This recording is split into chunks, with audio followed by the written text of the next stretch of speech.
Hello everyone and welcome back to the Sherlock Holmes. Now I know a lot of you use these videos to sleep, so before you drift off, I thought it would be a fun idea if everyone can leave a comment to let me know where you are listening from in the world.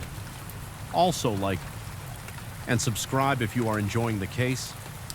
Right, let's get comfy and relax and let's begin. Story 1 on a spring day in 2021. The Seoul police received a distressing call. The caller reported that their friend had been missing for several days. They couldn't reach her and no one answered when they knocked on her door. As the police began their investigation, a horrifying crime gradually came to light. The main character of today's story is Young D-young. Born in 1996, growing up without a father, she was raised by her loving mother alongside her younger sister in No UND District, Seoul. Currently, her sister is a college student, often busy with her studies. Young D-young not only played the role of an older sister, but also shouldered part of the financial responsibility, contributing to her sister's living expenses. Young D-young worked as a staff member at a veterinary hospital. With her attractive appearance and outgoing, friendly personality, she was well-liked by friends and colleagues at 25. Her life wasn't much different from other girls her age. She enjoyed spending her free time shopping, hanging out with friends, enjoying good meals, and singing at lively karaoke sessions.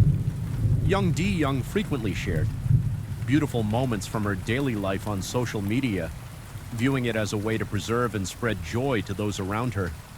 Additionally, Young D-young was an avid online gamer, particularly fond of League of Legends, a team-based game requiring coordinated gameplay among multiple players in November 2020 through League of Legends. Young D-young met a male player with the nickname Hayapuk, whose real name was Kim Tahan. Kim Tahan was born in Busan and was the same age as Young Dong. His family consisted of 4 members, with him being the eldest son. However, the family atmosphere was often tense due to constant arguments between his parents. A family tragedy occurred shortly after the birth of the second child, when Kim Tahan's parents decided to divorce. After this upheaval, Kim Tan and his relatives moved to Seoul and settled in Gangnam District. Gangnam is a bustling commercial area of Seoul, home to many high-end luxury stores and services. Due to his family's difficult circumstances, Kim Tahan could only afford to live in a basement room with cheap rent during his school years. Kim Tahan attended Dan Cook University High School. Although he completed high school, he didn't pursue a college education. Instead, due to his strong passion for online gaming, Kim Tahan decided to find a part-time job at an internet cafe there. He could work while indulging in his personal hobby. At the age of 20, Kim Tahan began his mandatory military service. After a few years of service, he completed his duty and was discharged with the rank of sergeant. After discharge, he still hadn't found stable employment. At one point, he tried working at a restaurant, but Kim Tahan quit after just 1 day without a steady job. Kim Tahan spent his days at internet cafes playing games there. He immersed himself in the virtual world of video games, using it as a way to kill time in his challenging and stagnant real life. In November 2020, while playing League of Legends, Kim Tahan was randomly matched with Jae D-young. Their good teamwork and positive impression from that match led them to become friends and start chatting more in the game. Gradually, Kim Tahan developed feelings for Young D-young. He began spending more time online, waiting for moments when she would appear in the game. Through their conversations, they were surprised to discover that they both lived in Seoul. As a result, they exchanged phone numbers and expanded their conversations beyond the game. After 2 months of acquaintance, Kim Tan boldly suggested a face-to-face meeting. They chose to meet at a familiar internet cafe. The first meeting took place in a relaxed and friendly atmosphere. Both Kim Tan and Jang D-young felt a good impression of each other, seemingly signaling a promising start to their relationship. By mid-January, Kim Tan invited Jang D-young out again. However, this time Jang D-young didn't come alone, but brought along a male friend and a female friend. This made Kim Tan feel very uncomfortable. Throughout the meeting, he remained visibly upset, silent, and didn't participate in the conversation, causing the atmosphere to become very tense. Jang D-young felt very embarrassed and tried several times to lighten the gloomy atmosphere, but to no avail.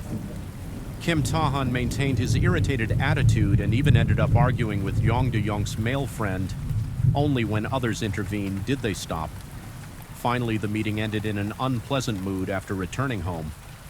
Jang De-young felt very angry. She immediately texted Kim, Ta-han clearly stating that she would no longer contact him and then blocked all communication with him. However, Jang De-young could never have imagined that meeting this man would become the greatest tragedy of her life at around 8 p.m. On March 25, 2021, the known police station received an emergency call.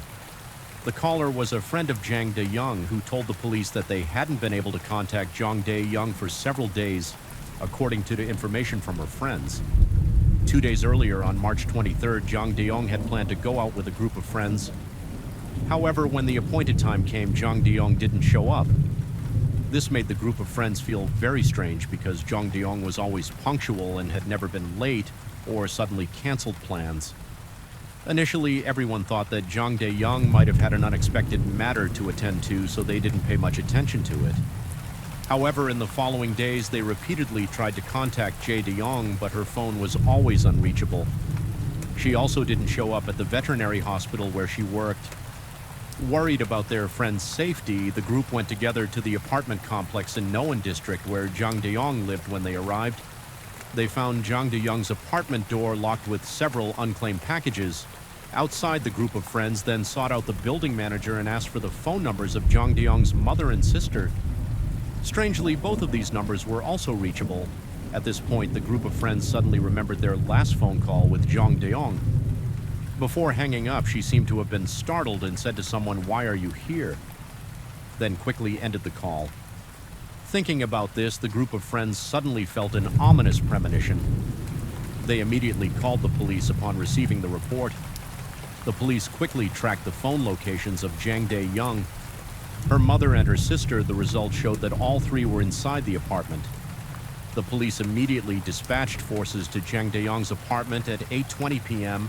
after breaking down the door and entering the scene. Before their eyes left everyone present stunned, Jang De-young, 25 years old, her mother, 59 years old, and her sister, 22 years old, were lying motionless in different parts of the house. All three bodies had multiple stab wounds with fatal wounds to their necks. In addition to the three victims at the scene, the police also found a man lying in a pool of blood with a knife still in his body.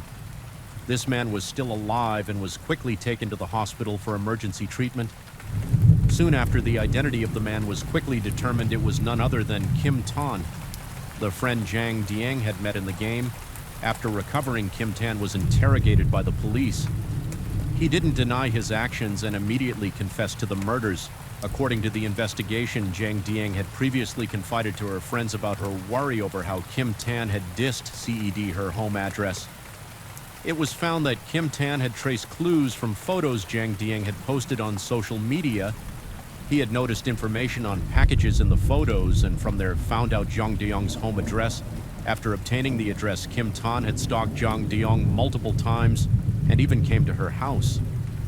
His feelings for Jang De-young were entirely one-sided. Jang De-young herself had no intention of taking the relationship further. When Kim Ta-han learned that Jang De-young had blocked communication with him, he became extremely angry and planned his revenge before committing the crime. He had made some preparations, such as searching online for phrases like the fastest way to kill someone after the crime. He also used his phone to search for information about Mapo Bridge spans. The Han River in central Seoul, this bridge has been the site of hundreds of suicides, earning it the nickname Bridge of Death. It's possible that Kim Tan had intended to go there to commit suicide. Jang De-young's friend told the police that Kim Ta-han was Heo Puki, Jang De-young's in-game friend. 2 months before the incident, they had an unpleasant meeting. After that, Jang De-young had blocked all contact with him. However, from that point on, the once friendly in-game teammate had become a terrifying real-life stalker. Kim Ta-han continuously called and sent harassing messages to Jang De-young. He even bought expensive gifts for her and demanded to meet to mend their relationship, but was always refused by Jae. After that, Kim Tan employed a new tactic. He used unknown phone numbers to call Jang De-young. and frequently loitered around the veterinary hospital where she worked to avoid encountering him. Zhang Diang was forced to change her route to and from work until one day when Zhang Diyang and her friends were at a karaoke, her mother suddenly called, saying there was a strange man ringing the doorbell and claiming to be her boyfriend. Hearing this, Zhang Diyang hurriedly told her mother not to open the door under any circumstances. Afterward, Zhang Diang recounted the incident to her friends and expressed her concern about how Kim Tang had found out her home address. Not only did he stalk her at home, but Kim Tan also came to the veterinary hospital where Zhang Diang worked to cause trouble out of fear. Zhang Diang didn't dare to go home alone and had to ask her friends to escort her with her life turned upside down by Kim Tahan's stalking behavior. Zhang Diang had to change her phone number according to the investigation around 5 p.m. On the day of the incident, Kim Tahan appeared at the apartment complex where Zhang Diang lived, looking very suspicious. He was dressed in black and carrying a white backpack. Inside the backpack were a change of clothes, blue tape leather gloves, and other tools for committing the crime. He seemed very familiar with the area, having stalked Zhang Diang many times as she came home from work at 5:13 p.m. Kim Tahan entered a nearby cafe that Zhang Diang frequently visited. He chose a secluded seat, didn't turn on the computer, and only sat for a few minutes before leaving. He paid in cash at 5:22 p.m. Kim Tahan appeared in the smoking area behind a building, constantly looking around as if searching for someone at 5:25 p.m. Kim Tan went into a nearby convenience store and bought a bottle of water, a pack of cigarettes, and a lighter. There he stole a knife from the store at 54 p.m. Kim Tahan reappeared at Zhang Dian's apartment complex. He entered the building pretending to be a delivery person when he encountered the security guard, then went straight up to Zhang Diyang's apartment floor. Then Kim Tahan knocked on Zhang Diyang's door, saying he was a delivery person. From inside, a female voice asked him to leave the package at the door. Kim Tahan placed the fake package on the ground and pretended to leave, but actually hid just outside the door. At this time, only Zhang Diyang's sister was at home. The sister texted her mother and older sister asking if anyone had ordered anything online, but both her mother and sister replied that they hadn't. However, before waiting for her mother and sister to reply, Zhang Diyang's sister had already put down her phone and went to open the door. As soon as she opened the door, Zhang Diyang's sister was bending down to pick up the package when suddenly Kim Tan lunged from the side and used his foot to block the door. They both froze, staring at each other at this moment. Kim Tahan realized that the girl in front of him was not Zhang Diang, but her sister. Zhang Diyang's sister felt terrified, but before she could react, Kim Tahan pushed her into the house. He slammed the door shut immediately, pulled out the knife he had stolen from the convenience store, and repeatedly stabbed her. The young woman collapsed and died on the spot after killing Zhang Diyang's sister. Kim Tahan carried her body to the bedroom, placed it on the bed, and covered it with a blanket. He didn't flee immediately, but stayed to rummage through the house looking for money, then hid in a room at 10:30 p.m. Zhang Diyang's mother returned home unsuspectingly. Kim Tahan had been waiting, and he suddenly lunged out from behind and attacked her over an hour later. Zhang Diyang finished her shift and returned home. As soon as she entered the house, she was shocked to see her mother lying motionless in a pool of blood. The door to one bedroom was ajar with her dead sister lying on the bed. Witnessing this horrifying scene, Zhang Diyang collapsed, hugging her mother's body and wailing in despair. At that moment, Kim Tahan emerged he pulled Zhang Diyang to her feet and stabbed her. Zhang Diyang couldn't resist and collapsed after murdering Zhang Diyang's entire family. Kim Tan used the knife on himself, but due to excessive blood loss, he passed out. However, he didn't die after regaining consciousness, feeling thirsty. Kim Tahan took beer and milk from the refrigerator to drink. Following this, Kim Tan repeated his actions timidly, but he deliberately stabbed himself in non-vital areas, so he survived afterward. He changed into the clothes he had prepared in his backpack, replacing his blood-soaked outfit. Then Kim Tahan committed an even more horrifying act.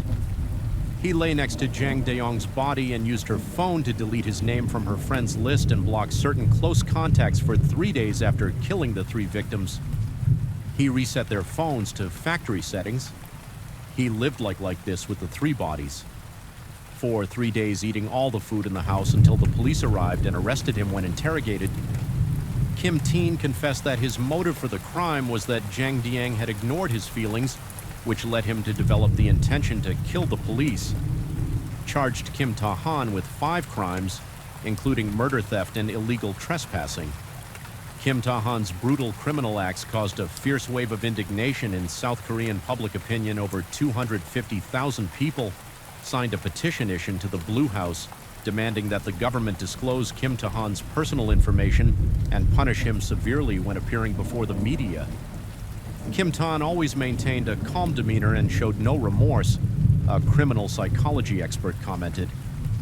The most dangerous criminals are those who feel more confident after committing crimes, even when facing the media. This case has caused a stir in South Korean public opinion and made people feel confused and scared. They have raised awareness about protecting personal information on packages, even using tools to erase personal information from packages. A day after Kim Tan was arrested, the South Korean National Assembly passed a law punishing stalking crimes, effective from September of the same year. This law targets individuals who commit the crime of stalking others with a maximum penalty of 3 years in prison or a fine of $30 million and won approximately $26,000. According to the investigation, Yang De-young was not the first victim Kim Tan had harassed. Previously, he had exhibited similar behavior towards a male gamer with the nickname Lee Yun-ho.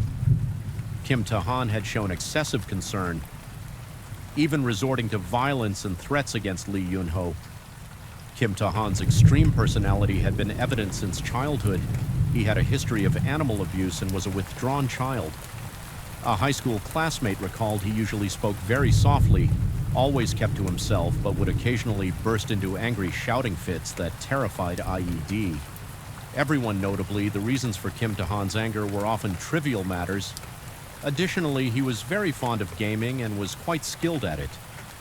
Most of the time, he appeared quiet and reserved, but occasionally displayed a hot-tempered, aggressive nature during one gaming session with friends. Kim Ta-han suddenly became enraged, smashing objects and intending to fight the owner of the internet cafe where Kim Ta-han once worked. Shared. Previously, he had been very fond of Kim Ta-han because he seemed gentle and honest after being discharged from the military. Kim Ta-han came to this internet cafe owner because he couldn't find stable employment. The kind-hearted owner hired him for part-time work, providing food, lodging, and free gaming during his free time. However, after some time, the internet cafe owner discovered that money was consistently disappearing from the shop. Upon checking the security cameras, he found that Kim Ta-han had stolen several hundred, one equivalent to several hundred. On multiple occasions, the owner felt very disappointed. But considering Kim Ta-han's youth and that everyone makes mistakes, he worried that reporting to the police would leave a criminal record affecting Kim Ta-han's future. Therefore, the internet cafe owner decided to let it go and simply fired Kim Ta-han, according to the internet cafe owner. He suspected Kim Ta-han had intellectual issues, unable to perform even simple calculations. Moreover, during Kim Ta-han's time working at the internet cafe, he frequently witnessed his fits of rage. When angry, he would smash tables, chairs, and walls until his hands bled. These anger episodes were quite frequent, occurring about once or twice a month. Besides violent behavior, Kim Tan also showed tendencies towards sexual crimes. After being discharged from the military, he was fined 2 million won, about $1,700, for sneaking into a women's restroom to film. Secretly, a year later, Kim Tan was again fined 2 million won for exposing himself to a high school girl. Thus, within just 2 years, he had been involved in sexual crimes twice and received administrative penalties. However, very few people around him knew he was a sex offender. After Kim Ta-han's arrest, police examined his phone and discovered he frequently accessed pornographic websites. Additionally, in 2015, at the age of 18, Kim Ta-han was fined 3 million, won about $2,600, for the crime of insulting others in public on June 1st. 2021, Kim Ta-han's trial began at the Seoul Central District Court. The case attracted special attention from the entire South Korean society. At the trial, Kim Ta-han claimed he had no intention of killing Yong-dong's sister and mother, stating their deaths were accidental. However, evidence provided by the victims' family showed that after killing the victims, Kim Ta-han had used their phones to text their mother. This action completely contradicted Kim Ta-han's testimony. The killing of the other two victims was clearly intentional murder for months. Later, the Seoul Central District Court delivered its final verdict. Defendant Kim Ta-han was sentenced to life imprisonment without parole for 5 crimes. Kim Ta-han subsequently appealed, arguing that the sentence was too harsh. 6 months later, the Seoul High Court rejected the appeal upholding the original sentence. The victim's family expressed opposition to the court's verdict. They believed Kim Ta-han deserved the death penalty. Although South Korean law still retains the death penalty in practice, it hasn't been applied for many years. Kim Ta-han is a type of criminal with typical antisocial behaviors, sensitive, paranoid, with social communication barriers when rejected. He views the other party as a mortal enemy and seeks revenge, maintaining contact with such individuals. Harbors many dangers, even life-threatening risks. The victim, Jong D-young, had recognized the abnormal signs and proactively cut off communication with Kim Ta-hoon. However, despite being extremely cautious, she could not have anticipated his cruel actions tragically. Not only Jong D-young, but also her mother and sister suffered the same devastating fate. The perpetrator, Kim Tan, ultimately paid the price for his brutal crimes. He will spend the rest of his life behind prison bars. The tragic deaths of Jong D-young, her mother, and her sister are not only an irreplaceable loss for the victim's family, but also a wake-up call for the entire society. This heartbreaking story serves as a reminder to all of us about the fragility of life and the importance of protecting ourselves and our loved ones from hidden dangers in society. Story 2 will explore a case where the perpetrator's meticulous planning led police to a dead end in their investigation, causing unexpected twists in the case. Notably, this case ultimately led to direct amendments to Taiwan's criminal law. What kind of case could have such a significant impact? The main character in this case is Chun Naomi, a famous internet model in Taiwan. She was born in Dongshan, Township, Yan County. She has a twin sister named Chin Shiling. Both were stunningly beautiful. The elder sister, Chin Shiling, was often interviewed by the media and was dubbed Taiwan's most beautiful jewelry store employee in 2017. Leveraging their attractive appearances and large social media followings, the sisters moved from Ilan County to city. They rented a house in the outskirts of New Taipei City and began their careers as internet celebrities, doing photo shoots, game endorsements, and more, hoping to build their own careers at around 10:30 a.m. on March 1st. 2017, Chin Naomi carefully put on her makeup at home and went out due to her busy daily schedule, mostly consisting of outdoor photo shoots. Her sister didn't pay much attention and just said goodbye as Naomi left. But by early the next morning, despite dozens of phone calls, Chin Shiling still couldn't reach her sister until she received a text message saying, "I'm fine." Chin Shiling felt something was off. This seemingly normal message was actually quite unusual because her sister didn't use Chinese characters, but English phonetic spelling instead. In Taiwan, people often use both Chinese characters and English phonetic spelling when texting. However, Chin Shiling knew her sister never used English phonetic spelling, considering it pretentious. But this time, her reply was completely out of character. Chin Shiling immediately asked, "Where are you?" but the other party kept evading the question. Perhaps due to twin intuition, Chin Shiling immediately went to the nearest police station to report her sister missing. The police quickly traced Chin Naomi's phone, but the location showed neither New Taipei City nor Taipei, but Taichung City, over 60 miles to the south. Upon learning this, Chin Shiling and her boyfriend drove through the night to Taichung to search for her sister, continuously calling to inquire about her whereabouts. Finally, they got some information from her friends. They said she had gone for an outdoor photo shoot with a photographer introduced by her close friend Liang Seo. This photographer was Liang Seo's boyfriend named Chunu. The police interrogated these two, but Liang Seo consistently denied meeting Chin Naomi and claimed she didn't know her whereabouts. After several rounds of questioning, Wang told the police that Chin Naomi might be with a clothing manufacturer, but she couldn't say who. Later, she provided several phone numbers for Chun Shiling to contact, but strangely, none of them could be reached. At this point, Liang So was continuously questioned by Chin Naomi's family and friends, feeling frustrated and wronged around 8 a.m. The next day, she posted on social media complaining that the most absurd thing in her life was being accused of kidnapping Chin Naomi. However, Chin Shieling became increasingly certain of her suspicions about Liang Seo because in many text messages, Liang Seo used English phonetic spelling very similar to the message she had received from her sister's phone initially. On the morning of March 1st, Chen Naomi was still chatting normally in the work group, but by noon, English phonetic spelling started appearing. They suspected that it was Liang Seo using Chen Naomi's phone to send messages in Taiwan. People often use both Chinese characters and English phonetic spelling when texting. However, Qin Xing knew her sister never used English phonetic spelling, considering it pretentious, but this time her reply was completely out of character. Moreover, although Liang Seo and Chin Naomi appeared to be close friends on social media, Ling consistently misspelled Chin. Naomi's name internet users questioned their friendship, wondering how someone could be so close yet unable to spell their best friend's name correctly, unable to contact her sister. Chin Shieling spent a sleepless night unexpectedly at 8:10 a.m. The next morning, her sister's phone suddenly connected.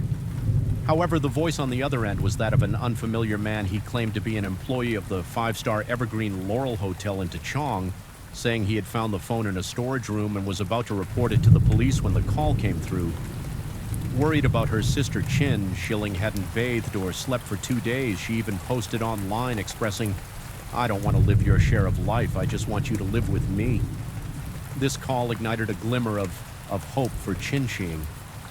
She rushed to the hotel to confirm the situation and immediately reported to the Ta Chong police while waiting for the police to arrive.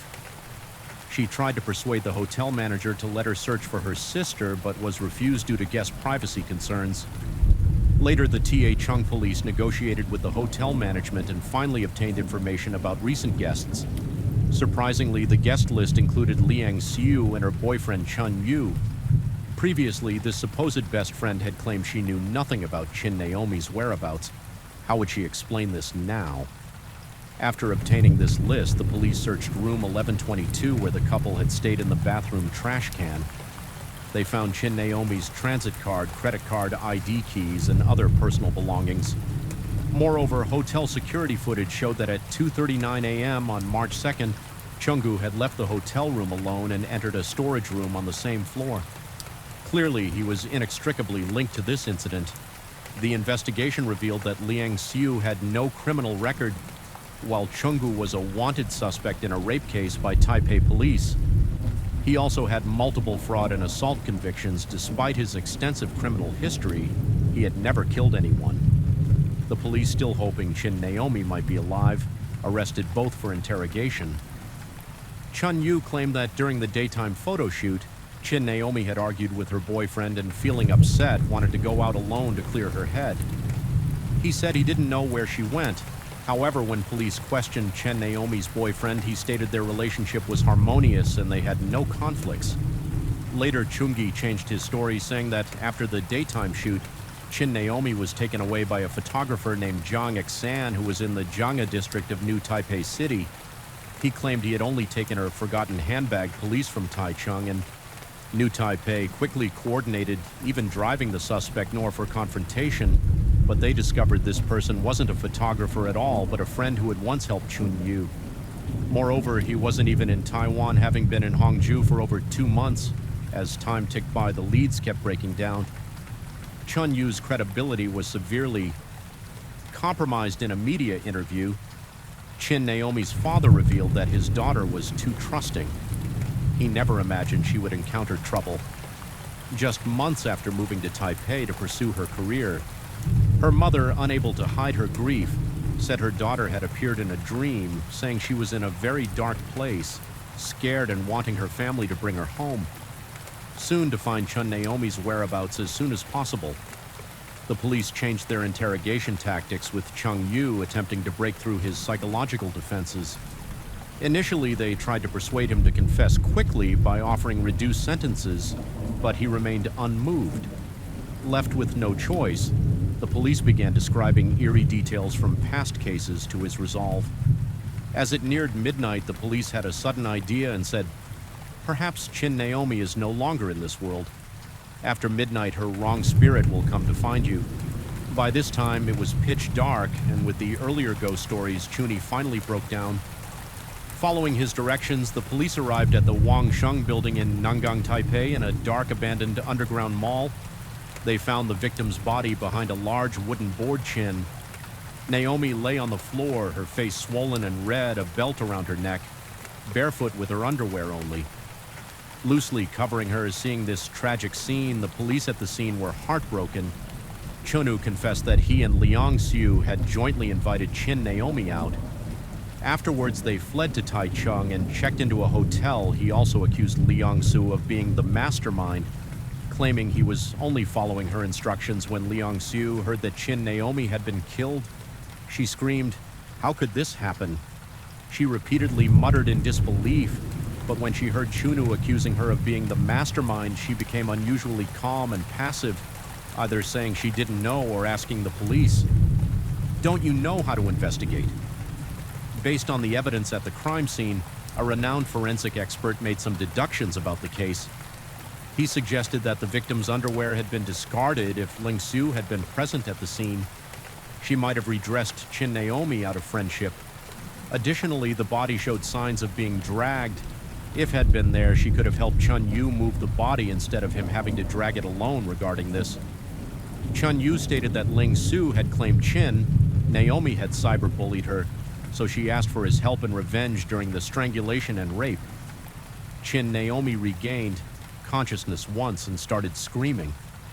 Liang allegedly hit her head with a flashlight and told Chunu to use the handbag strap to strangle her, unexpectedly due to excessive force. The victim died of asphyxiation. Chunu recounted that Liang Seo was present throughout the entire process, including the initial meeting and dragging the body at the crime scene. Chin Naomi's underwear was also discarded by her for a dark underground mall. Like this, it would be difficult for any girl to come alone with a strange man, but if two girls came together, it would indeed increase the feasibility of the plan. From this perspective, Ling Xiu seemed incredibly cruel, disregarding their friendship and not even leaving the victim with a final shred of dignity. So who exactly was this Liang Seo? Liang Seo, born in Nangang District, Taipei City, was 22 years old in 2010 when she met and became close friends with Chin. Naomi, her father, was a retired police officer originally from Guangdong province. He had divorced when younger, leaving a child with his ex-wife. After retirement, he met and married Liang Seiyu's mother, and they moved to Taiwan together, where Liang Xiu and her sister were born. Her father had a generous pension, and her mother ran a pastry business. Allowing the family to live comfortably, neighbors knew the family had two beautiful daughters, but noted that the elder daughter, Liang Xiu, didn't like studying at the time of the incident. She had been expelled from Lingdong University of Science and Technology for failing to register on time. Neighbors also mentioned that the mother-daughter relationship was strained with frequent arguments. Heard from their home, additionally, Ling Seiyu's private life was controversial. Some insiders revealed she had worked in the gray industry of hotels. In 2015, she dated a famous Taiwanese blogger, but their relationship was unhappy after breaking up. They often attacked each other online. Neens pointed out that this relationship might have sown the seeds of enmity between her and Chin Naomi. However, Liang's manager denied this. 2 years later, Liang So met a new boyfriend and began living with him. This boyfriend was said to be the son of an executive from the luxury brand Cartier with an impressive background. He even claimed to be a famous photographer nominated for the Pulitzer Prize. This person was Chunu, the main character in this case. The once loving couple now turned against each other after the incident. Faced with this situation, the police could only continue searching for clues in the surveillance footage from a convenience store near the crime scene. Police discovered some crucial evidence at 11:46 a.m. On March 1st, a woman wearing a gray coat and hat entered the store. Chun Yu identified this woman as Chin Naomi. The footage showed that 2 minutes later, another woman in black and Chun Yu also entered at 12:26 p.m. The two went towards the Wangxiang building. Chungu claimed the woman with him was Lung So, while Chin Naomi entered from another side door of the building. Police checked the corresponding building surveillance and indeed saw this woman entering the building on March 4th. After interrogation, the prosecutor's office determined that the couple Liang and Chung were suspected of serious crimes, including robbery, rape, and murder, with a risk of fleeing or destroying evidence. They immediately submitted a request to the court for their arrest, although Liang So insisted she wasn't the woman in the surveillance footage and claimed she was at home. At the time, there was no one to corroborate her story, so she remained highly suspect. Consequently, the court ordered both to be detained at the Tuing Detention Center. The news of Liang Xiao being suspected of murder shocked her neighbors. Her father, in his 80s, had recently passed away from a heart attack, with the funeral ending less than a month ago. Everyone wondered how such a beautiful young girl could be so ruthless. Public opinion was in uproar, and Liang Xiu faced severe moral condemnation, however, unexpectedly, as more suspicious points about Chunu were exposed.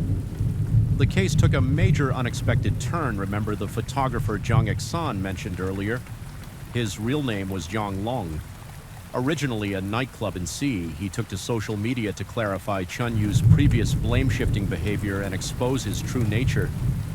Zhang Longyu said that Chenggu claimed to be from a wealthy family, but whenever he said he'd take people to his home, he'd either deliberately drive the wrong way or say he forgot his keys. When going out, he wouldn't bring cash, only an American black card, and when it came time to pay, he'd make excuses that the card couldn't be used there and ask friends to cover the bill.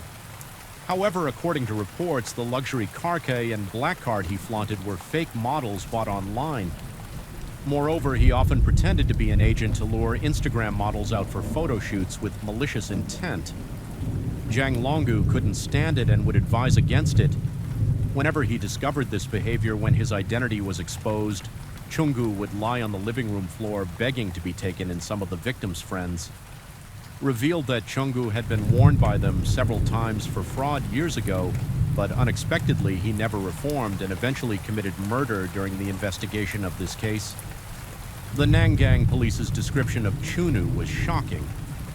In just half a year, he had committed 2 rapes.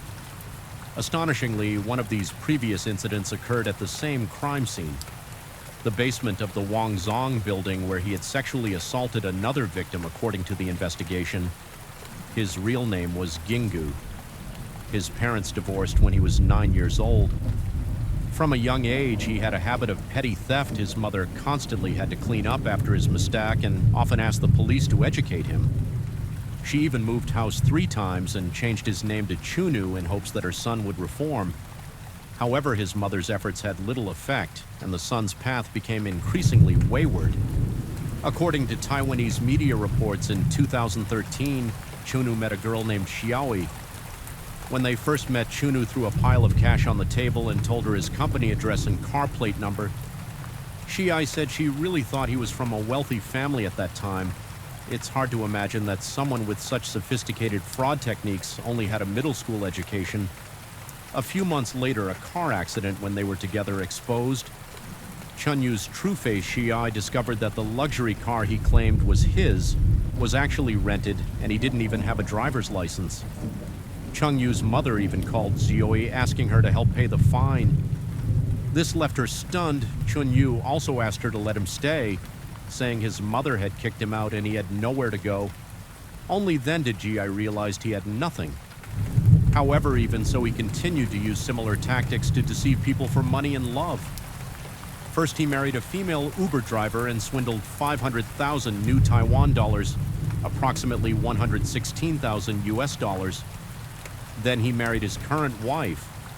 However, her family became suspicious, confronted him with the police, discovered his numerous criminal records, and immediately filed for divorce. Additionally, a model surnamed Jung and Taipei also made ACC Asians at that time.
kill her to silence.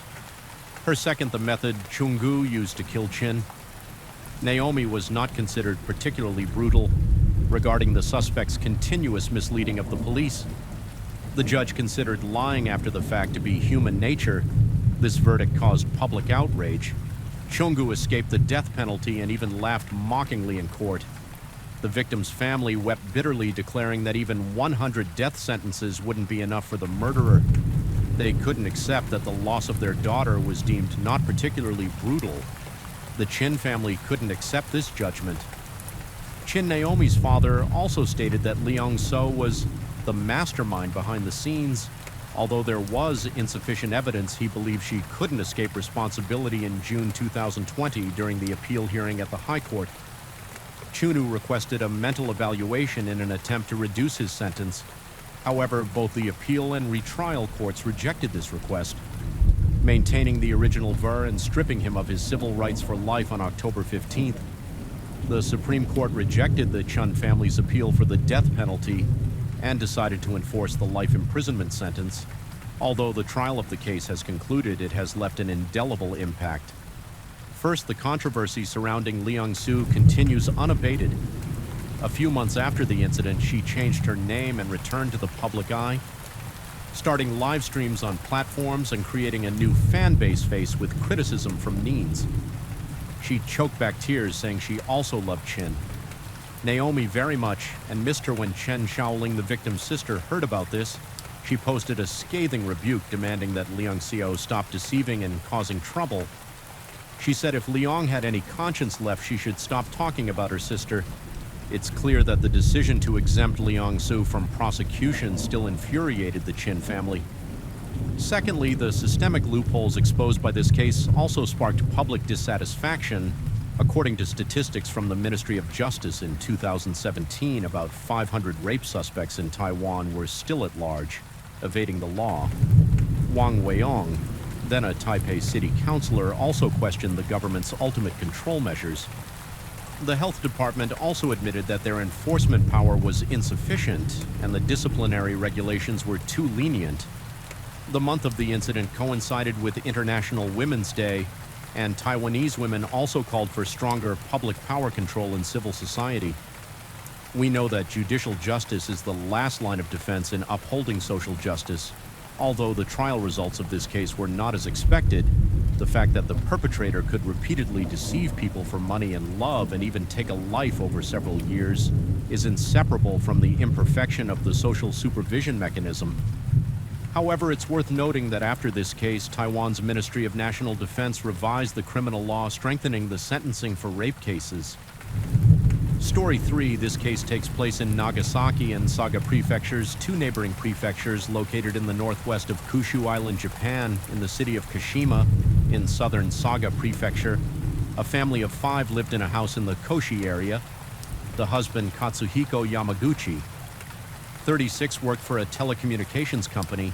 His wife, Reiko Yamaguchi, 33, was a housewife. They had 3 children, their eldest son, who was 13 years old, their second son, who was 10 years old, and their daughter, who was 4 years old.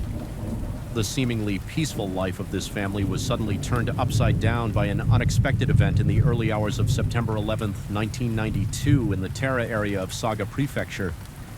A chaotic scene unfolded. A woman in a state of panic ran to the front door of a house, frantically banging on it while screaming, "Help, my husband fell into the sea."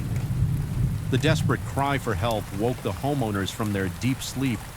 They hurriedly opened the door to find a woman in soaking wet clothes trembling before them upon grasping the situation. The homeowners immediately called the police and mobilized local fishermen to search the sea area for the victim. The woman who had knocked on the door was Reiko Yamaguchi.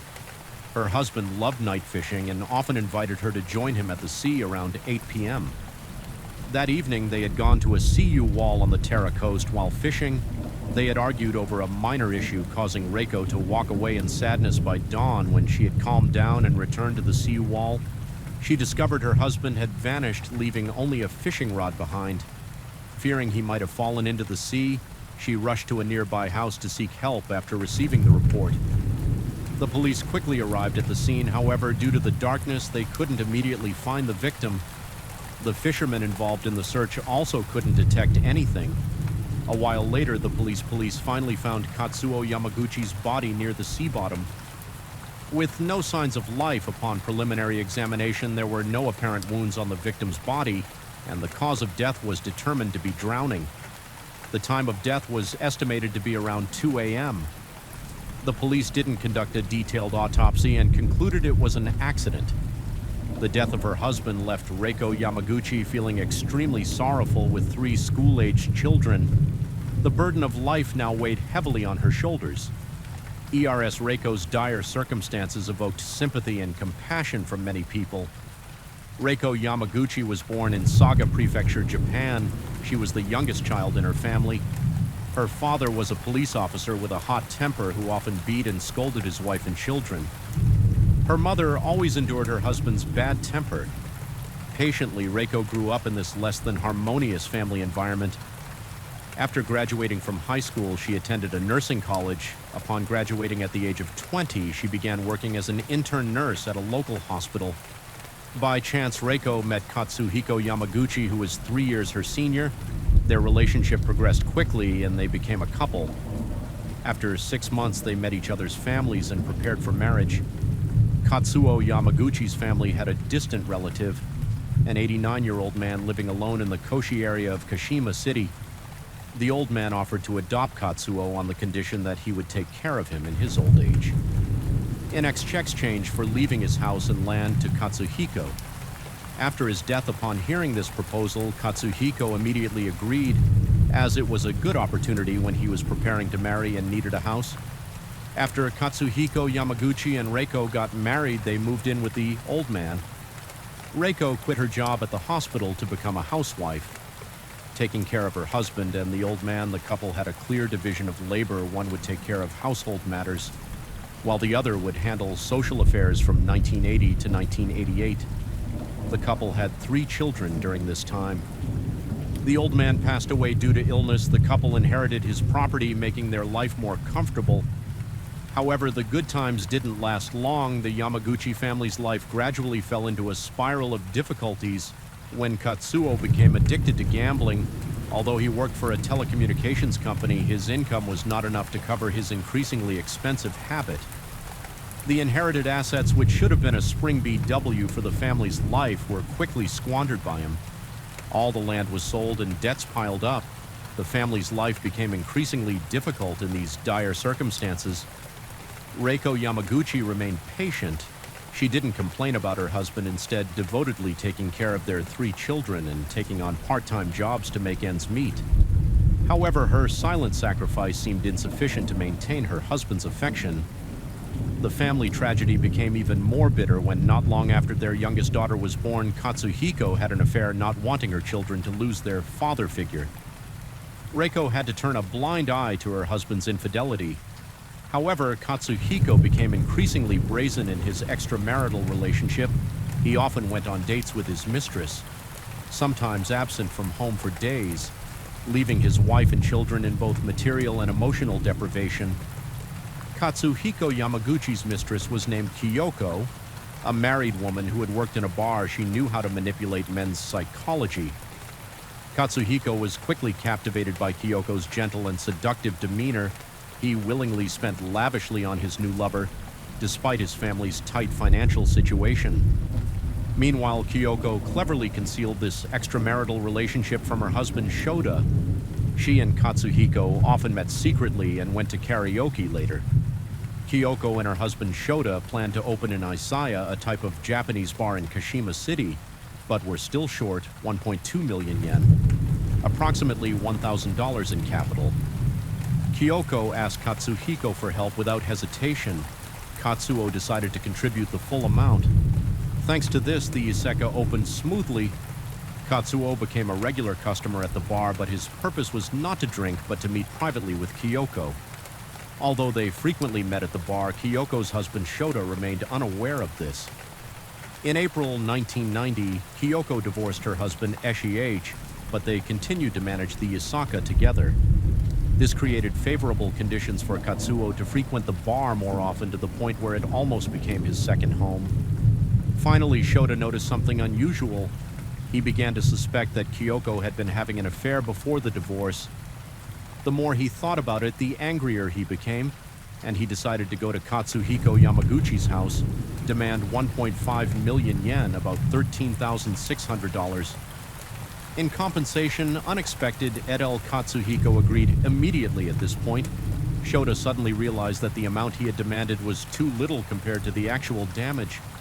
Meanwhile, he happened to see Reiko Yamaguchi in a corner of the house. Her short hair and beautiful, delicate face caught Shaw's attention. Reiko exuded the gentle demeanor of a devoted wife, an ideal model, and Shota's eyes. Suddenly, a dark idea arose in his mind to take Katsu's wife as a form of revenge. Afterward, Shota began frequently making harassing phone calls to Reiko Yamaguchi. She told her husband about this, but he didn't care and continued to meet his mistress every day once. When Katsuo was with Kyoko, Shota called again to arrange a meeting with Reiko to discuss compensation once more to avoid further phone harassment. Reiko decided to meet him to resolve the issue once and for all. Unexpectedly, when they met, Shota forcibly took Reiko to a hotel, despite her fierce resistance. Under Shaw's threat, Reiko was compelled to reluctantly have relations with him. Not stopping there, Shota took intimate photos of Reiko and used them as a tool to blackmail her into continuing their relationship, threatening to make the photos public.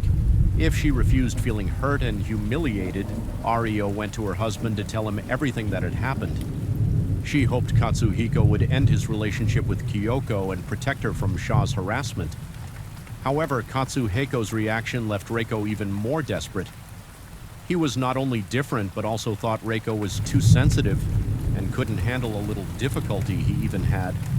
The twisted thought that since he had a relationship with Kyoko, it wasn't a big deal for his wife to compensate. Shota Reiko was shocked by her husband's words, but in this dire situation, she had to accept her fate, reluctantly falling into a complex four-way relationship.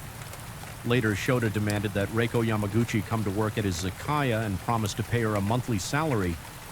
However, Reiko refused because she felt embarrassed to face Kyoko, but Shota didn't care. He still insisted that she'd come to work, saying her husband had already agreed. In the following days, Reiko Yamaguchi had to go to the izaya almost every day to work. She gradually became numb to seeing her husband being affectionate with another woman. She no longer hoped her husband would change and only wanted to work hard to support her children.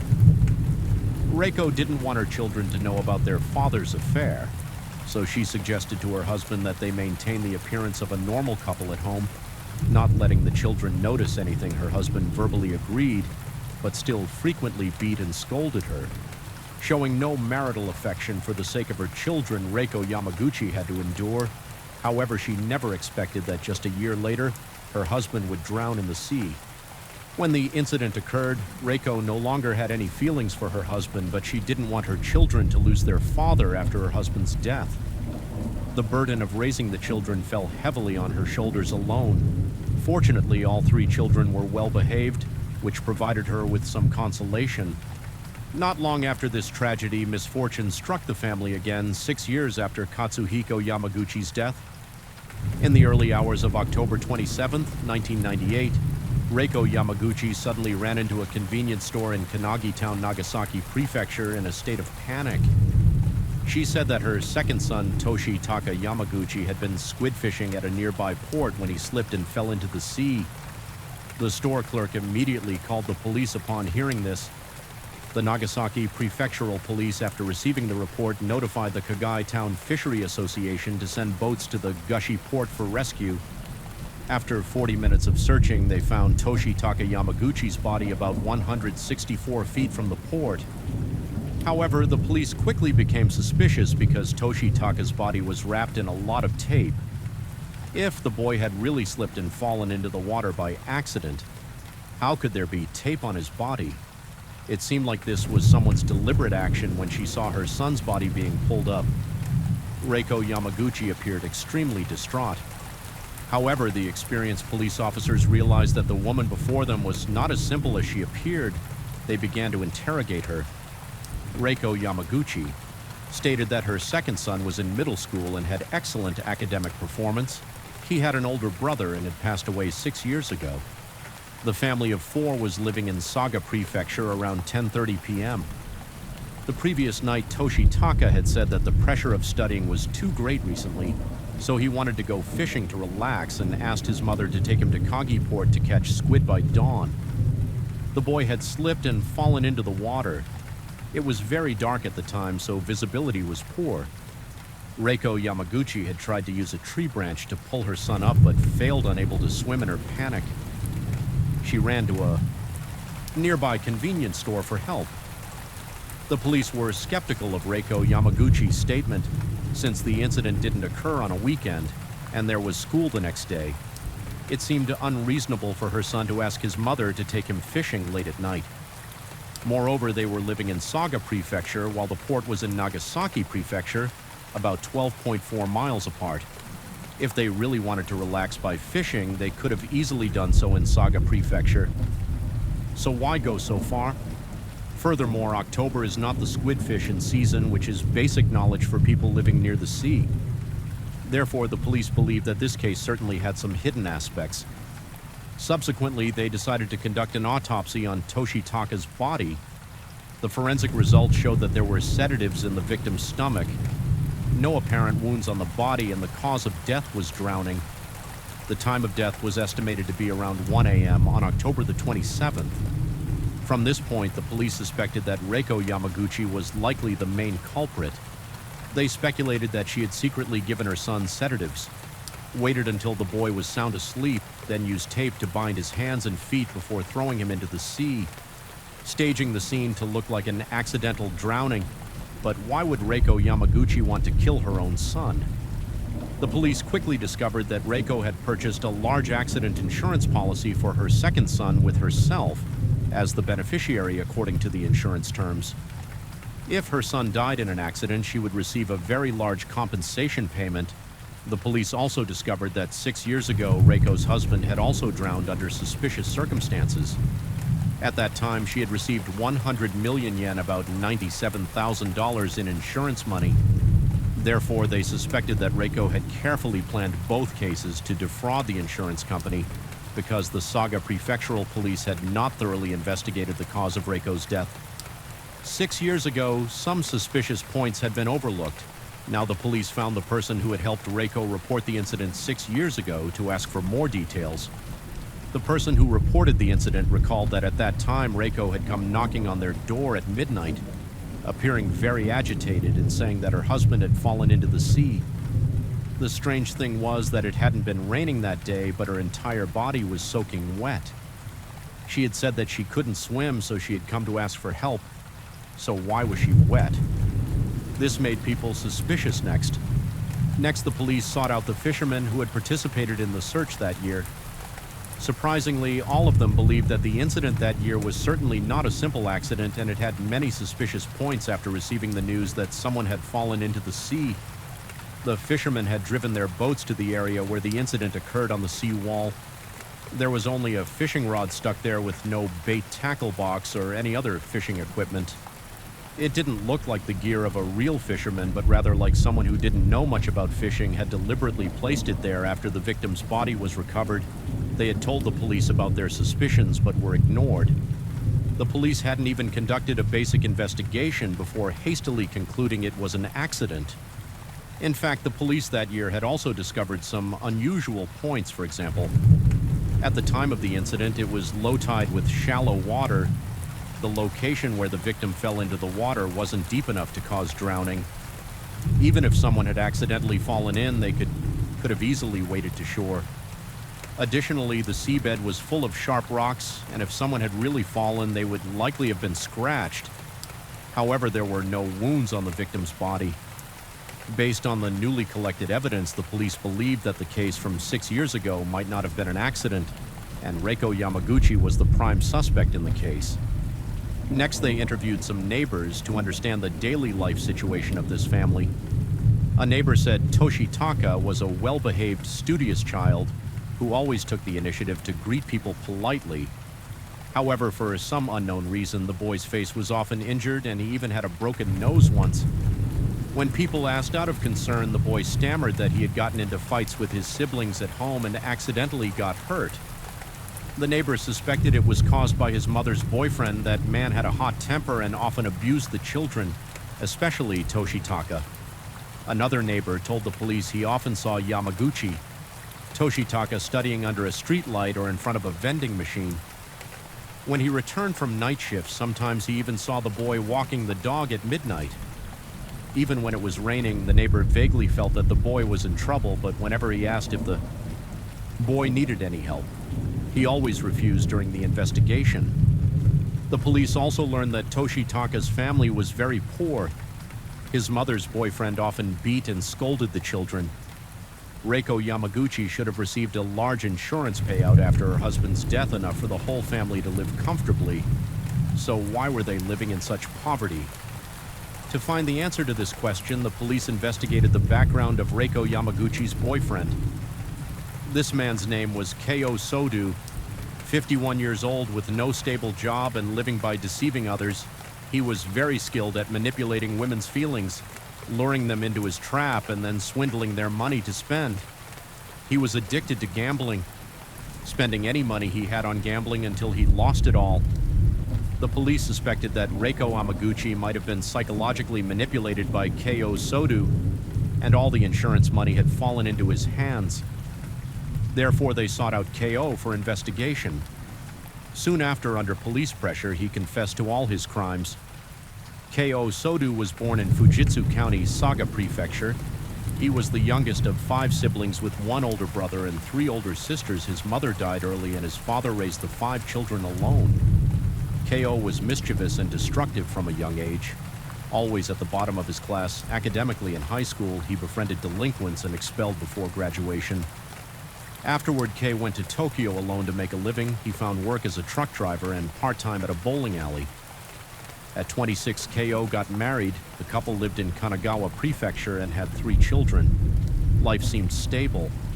However, after just 3 short years, Keo became addicted to gambling, losing all their savings and accumulating millions of yen in debt. By the age of 30, Keo found a new job as a bus driver in Kanagawa Prefecture, but it still wasn't enough to cover expenses. Gradually, his temper became irritable, beating his wife and children at the slightest provocation. In May 1984, his wife, unable to bear such a life anymore, divorced him and took their 3 children for years later. Keo was fired for causing an accident while driving a bus. Not only did he lose his job, but he also had people constantly coming to collect debts, forcing him to hide everywhere. That same year, his father passed away due to illness. Keo took this opportunity to return to his home in Saga Prefecture and take over the store his father had run. However, Keo was still addicted to gambling, and all the store's money was gambled away in 1990. Ko's older brother also died from illness, and his 3 older sisters successively developed mental illnesses requiring long-term hospitalization. Keo became the only normal person in the family after his sister fell ill. They each received a monthly disability allowance. This money, of course, fell into Soda's hands. Additionally, he received the allowances for his deceased parents. In fact, these amounts were entirely sufficient for him to live on, but he gambled it all away later. He even mortgaged the house to borrow money from the bank for a long time. Keo began dating many women whenever he had the chance. He would borrow money from them, promising to repay double in the future. These women were often deceived by his sweet talk, willingly giving him all their savings to spend. Keo relied on these fraudulent methods to barely maintain his lifestyle. At the end of 1991, through an acquaintance's introduction, Ku went to drink at the Iseka where Reiko Yamaguchi worked and happened to meet her. Afterward, he frequently came to the bar. Reiko Yamaguchi also had feelings for him. Gradually, they became a couple until one day in 1992, Reiko Yamaguchi suddenly said she wanted to eliminate her husband and hoped Keo could help. She promised to share half of the insurance money with him after succeeding initially. Keo didn't want to do this because he knew it was a crime, but because he desperately needed money, he finally agreed to help at around 8 p.m. On September 10th, 1992, Reiko Yamaguchi put sedatives in her husband's curry rice after eating. He fell asleep, then Keo helped take the husband to a CW wall in the Terra area. During this process, he felt some regret and wanted to give up, but Reiko Yamaguchi threatened. If he didn't help, she would put all the blame on him. Reluctantly, Keo could only follow her instructions. Keo pushed Katsuhiko into the sea afterward. Reiko stuck a fishing rod on the CLU wall, then pretended to run to a nearby house for help. Keo fled the scene. Unfortunately, the police didn't investigate thoroughly, so they successfully received the insurance money after Katsuhiko's death. Ku moved in to live with Reiko Yamaguchi. Thanks to the insurance money, their life was quite comfortable. Reiko Yamaguchi then quit her job at the Iseka to become a housewife. However, within just 6 years, they had spent all the insurance money. Therefore, Reiko Yamaguchi came up with her old idea. Again, she wanted to kill Keo Sodu to defraud the insurance company. One day, when the 3 children were not at home, she secretly put sedatives in the food after Ko ate and fell into a deep sleep. She planned to light a cigarette and place it on flammable material in the house, wanting to disguise it as an accidental fire. However, Keo luckily escaped death because the cigarette went out halfway through burning. When he woke up, he realized something was wrong but didn't dare report it to the police for fear of exposing the previous case. He could only endure it, pretending nothing had happened when the plan failed. Reiko Yamaguchi turned her attention to her second son. She had bought insurance for all 3 children before, but was still hesitant about which one to choose. Finally, she chose the most obedient child, Toshitaka. This time, Reiko still asked Keo Sodo for help. Threatened by her, he reluctantly agreed. At 10:30 p.m. that night, Reiko Yamaguchi lured her second son to Kanagi Port in Nagasaki Prefecture to catch squid. Then she gave him a sedative at 12:30 a.m. While the boy was sound asleep, she used tape to bind his hands and feet. Then she asked Keo Sodu to help throw him into the sea. Unexpectedly, as soon as he fell into the water, Yamaguchi Toshitaka suddenly woke up. The boy knew how to swim, so he quickly struggled free from the tape and swam toward the shore, shouting, "You bastards," as he swam. Keo Soda then jumped into the water to subdue the boy. Reiko Yamaguchi knelt on the port, frantically pushing her son's head underwater until he stopped moving. Keo Sodu continued to testify to the police that it was all Reiko Yamaguchi's plan. He was just helping afterward. Keo also felt very remorseful. Every night when he slept, he seemed to see Yamaguchi Toshitaka's face. He had thought about confessing, but ultimately lacked the courage. A year after the incident occurred, the police arrested Reiko Yamaguchi on charges of premeditated murder. At the same time, they conducted a thorough search of her house. As a result, they didn't find any sedatives, but they discovered a graduation memory book from Toshitaka's elementary school. It was full of words of gratitude for his mother, and he hoped that when he entered middle school, his mother would still take care of him. As before, the boy could never have imagined that the mother he cherished would later become a demon who'd killed her own child. With her own hands, the police interrogated Reiko Yamaguchi. She admitted to killing her ex-husband, but said it was entirely his own fault. Katsuhiko Yamaguchi was an extremely selfish person who didn't care about her and the children, and even had an affair, ultimately leading to his mistress's husband coming to their home. Reiko initially didn't want to get involved in these troublesome matters, and only wanted to raise her 3 children well. But unexpectedly, Shota, the husband of the mistress, wouldn't let her go and forced her to have sexual relations. This was a great humiliation for her. What angered her more was that Katsuhiko Yamaguchi was indifferent to this and only cared about enjoying himself with his mistress. By 1992, her husband had actively proposed divorce to marry his mistress. The other woman even instigated Katsuo Yamaguchi's mother to come to their house and Yuade Reiko to voluntarily give up custody of their 3 children. This was something she could no longer bear. Reiko Yamaguchi said she had long lost any feelings for Katsuo. Yamaguchi, they were just living together to get by since he had been so heartless. She had nothing to be afraid of anymore. Before the divorce, she decided to end everything initially. Reiko had approached Shota for help, but he was too cowardly to do it. Then she met Keo Soto. They had known each other since 1991. Keo was someone who knew how to comfort her and always tried to make her happy when Reiko told him about her plan. Keo was very supportive and decided to act immediately afterward. He even proactively used his connections with the underworld to help her escape, showed his harassment. Reiko Yamaguchi was very moved by Soto's actions. Therefore, she entrusted him with managing all 100 million yen, about 97,000 of the insurance money. When he got this money, Koto immediately paid off 30 million yen, about 272,000 of his previous gambling debts. He also gambled away the remaining money. By July 1993, he only had a few 10,000 yen left from the insurance money. The family's life once again faced financial problems. Reiko Yamaguchi had to take on part-time jobs outside to have money for household expenses. However, the money she earned was far from enough. Therefore, Koto came up with the idea of insurance fraud again.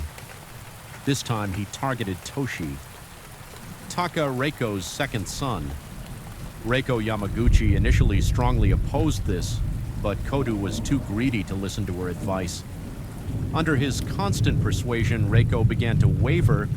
One day she tried to give her son sedatives, then closed the room and opened the gas valve, intentionally creating an accident. But in the end, unable to bear the torment of her conscience, she told her eldest son about this. The eldest son, upon hearing this, quickly rushed home and opened the windows luckily avoiding a tragedy. After this incident, Reiko Yamaguchi decided to eliminate Keiyo Soto, but was unsuccessful when Keiyo learned about this. He had a big argument with Reiko, causing the relationship between them to become very tense. Reiko Yamaguchi suggested robbing an old lady. She was a woman who lived alone with her children, all working in big cities. Reiko had once done cleaning work at this old lady's house, which was in a luxurious villa in Saga Prefecture, at around 800 p.m. One day in September 1998, Keiyo Soto wore a mask and carried a knife to break into the old lady's house. After 7 hours of threats, he managed to rob 137,000 yen, about $1,240 in cash, and 6 jewelry necklaces worth 1.2 million, about $1,240, $10,900. Because the old lady's house didn't have security cameras, the police couldn't trace Kutu. Although this robbery was quite successful, the money was quickly spent. Keiyo Soto again came up with the idea of insurance money. He continuously persuaded Reiko Yamaguchi to act against her second son and promised that after this time he would stop no longer gamble and live a good life. Reiko Yamaguchi was once again swayed by Ko's sweet words, and then the scene of her taking her son to the sea occurred as previously described. Reiko Yamaguchi said that she was originally a person without strong opinions. It was under the constant urging of others that she did such wrongful things. The police approached Shota and asked why he knew about Reiko Yamaguchi's plan but didn't report it to the police. Shota said he was threatened by Kutu. Keiyo had connections with the underworld, so he was afraid if he spoke out about it, he would be the next to suffer. Therefore, Shota didn't dare report to the police. Moreover, the person killed was Katsuhiko Yamaguchi, which was a good thing for him. He still had feelings for his ex-wife, Kyoko, and this was an opportunity for him to reconcile with her. Afterward, the police met with Reiko Yamaguchi's eldest son and youngest daughter to gather more information. Both children reported that they had been given sedatives. The eldest son told the police mother had bought insurance for him worth 40 million yen, about $363,000, and for his younger sister worth 25 million yen, about $227,000.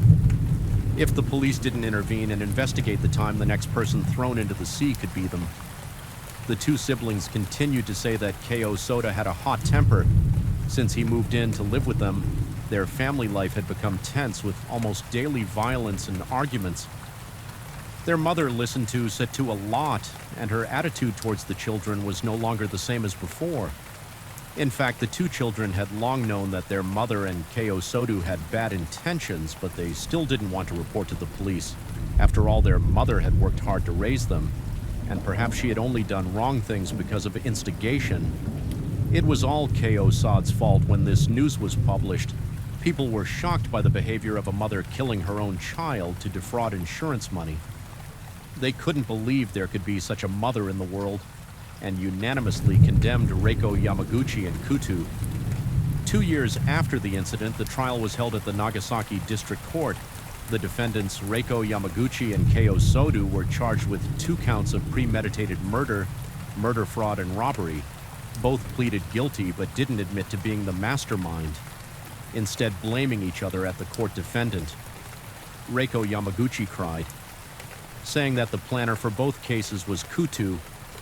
If she didn't follow his instructions, she would be subjected to violence. Faced with Reiko Yamaguchi's defense, the prosecutor argued that this was an extremely selfish act, and using children as sacrifices was unacceptable.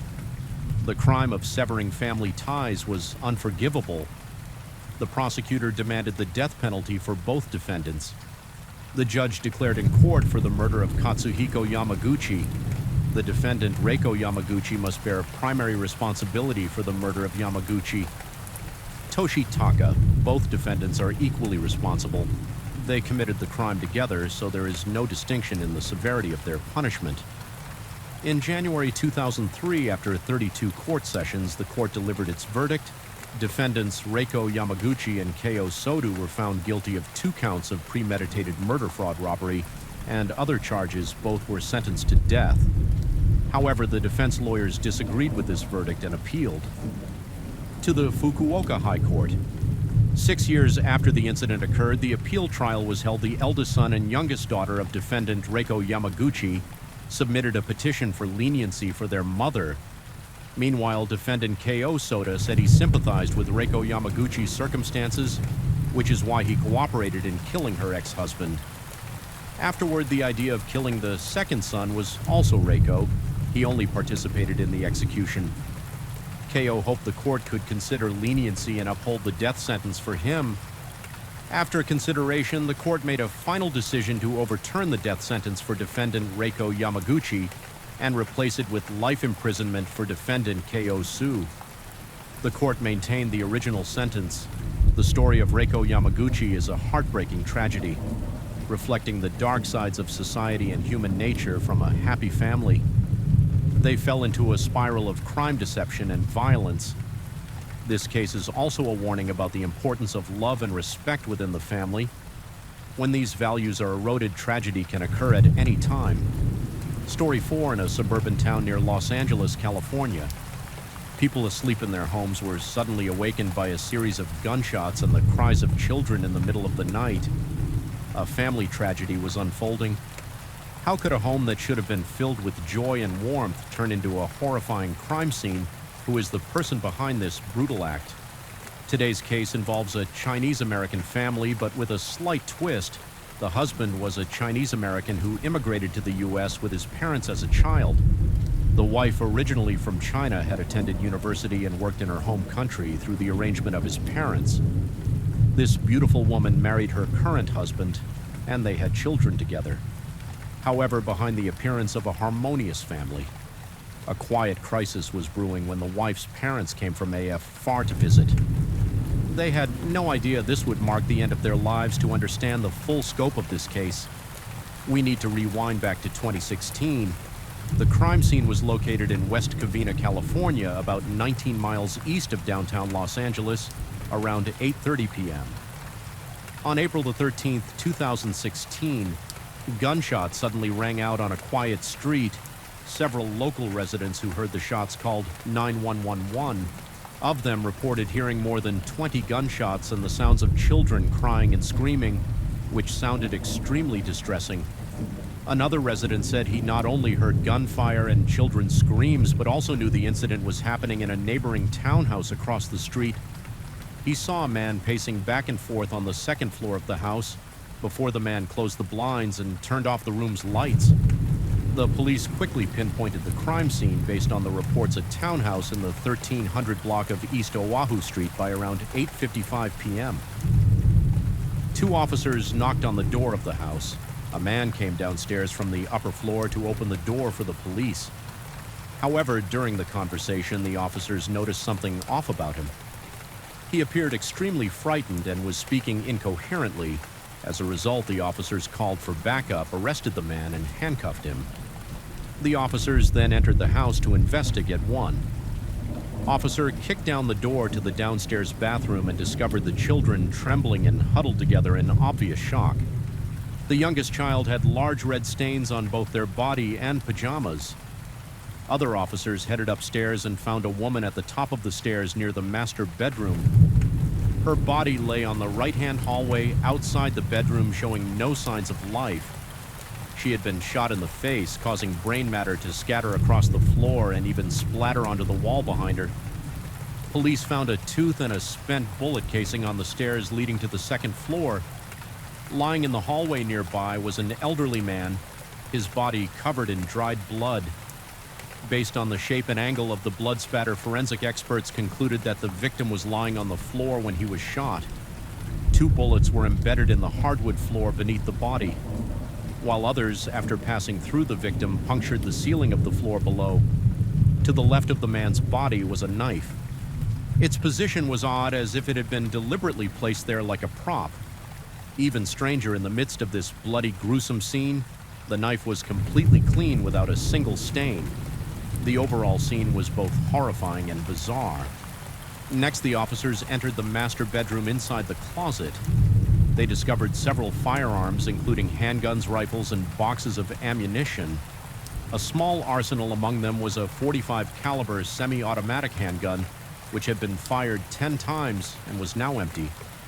A nearby spare magazine, also for 10 rounds, contained only 1 remaining bullet. Ballistics analysis later confirmed that this was the murder weapon. The crime scene was so horrific that even the officers were stunned. The man was swiftly taken to the police station for questioning. But what was the relationship between this man and the victims? What had happened that night? The man taken into custody was the homeowner, Camara Wong. His wife's name was Dii. They had married in 2007 and had 3 children. The children in the bathroom during the crime, with their own an 8-year-old daughter and 2 sons aged 6 and 3. At the time of the incident, Wong's wife had been at work, narrowly escaping the tragedy. The elderly couple who were the victims were Zhao Lei's parents, Mr. Dao, age 60, and Mrs. Zhang, also 60 years old. In other words, it was Wong who brutally killed his in-laws, but what could have driven him to commit such a bold and horrific act? Why did he abandon everything and embark on this irreversible path? Police believe the motive for the crime may have stemmed from the couple's marriage. According to police investigations, Wong was born in 1972 as the only child in his family, originally from Qinggu, Sichuan province. His father was an aerospace expert at a university in Beijing, and his mother was a high school teacher as a child. Wong attended school in Beijing. His classmates recalled that he was tall and skinny with an introverted and timid personality. After moving to the U.S. with his parents, Wong studied at Pasadena City College in Los Angeles, later transferring to California State Polytechnic University, Pona. This university isn't widely known internationally, but its local employment rate for graduates is much higher than some prestigious schools. Apple's first CFO, a former VP at Oracle, and Yahoo's CTO are all alumni. It was also ranked 14th among universities preferred by Silicon Valley tech employers, surpassing Cornell, the University of Washington in Seattle, and MIT. Wong majored in electrical engineering there. During his time at school, he developed a love for soccer and changed his name to Ciro in honor of his favorite Spanish player. His classmates described him as quiet and reserved. After graduating, Wong landed his first job at an observatory in New Mexico. The work at the observatory was quite monotonous, and because Wong wasn't great at socializing, he didn't make many friends locally. Gradually, he began to take an interest in guns as a hobby. Over time, his gun collection grew around the year 2000 after gaining some work experience. Wong moved to California and secured a job at Boeing as an engineer working on military satellites with an annual salary of over $80,000, quite a lucrative amount at the time. 2 years later, Wong transitioned to Northrop Grumman, the 4th largest military equipment manufacturer in the world, as a test engineer, and his annual salary rose to about $100,000. It was arguably the peak of Wong's career. However, despite his career success, Wong's parents felt something was still missing. He was over 30 years old and still hadn't started a family. So, like many traditional Chinese families, Wong's parents began searching for a marriage partner for him. They reached out to friends and relatives looking for a suitable single woman. They even returned to their hometown of Chengdu to find a wife for their son.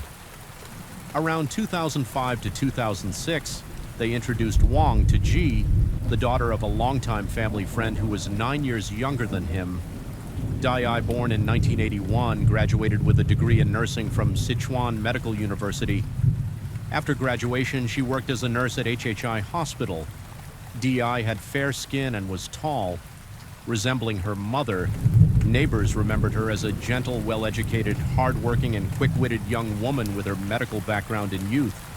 If she could obtain a registered nurse license in the U.S., Di's come wouldn't be insignificant. If she and Wang were to marry, it seemed like a good match, and their future life together promised to be prosperous and diverse. So with their parents' matchmaking in 2006, after knowing each other for only a month, they registered their marriage in China after the wedding.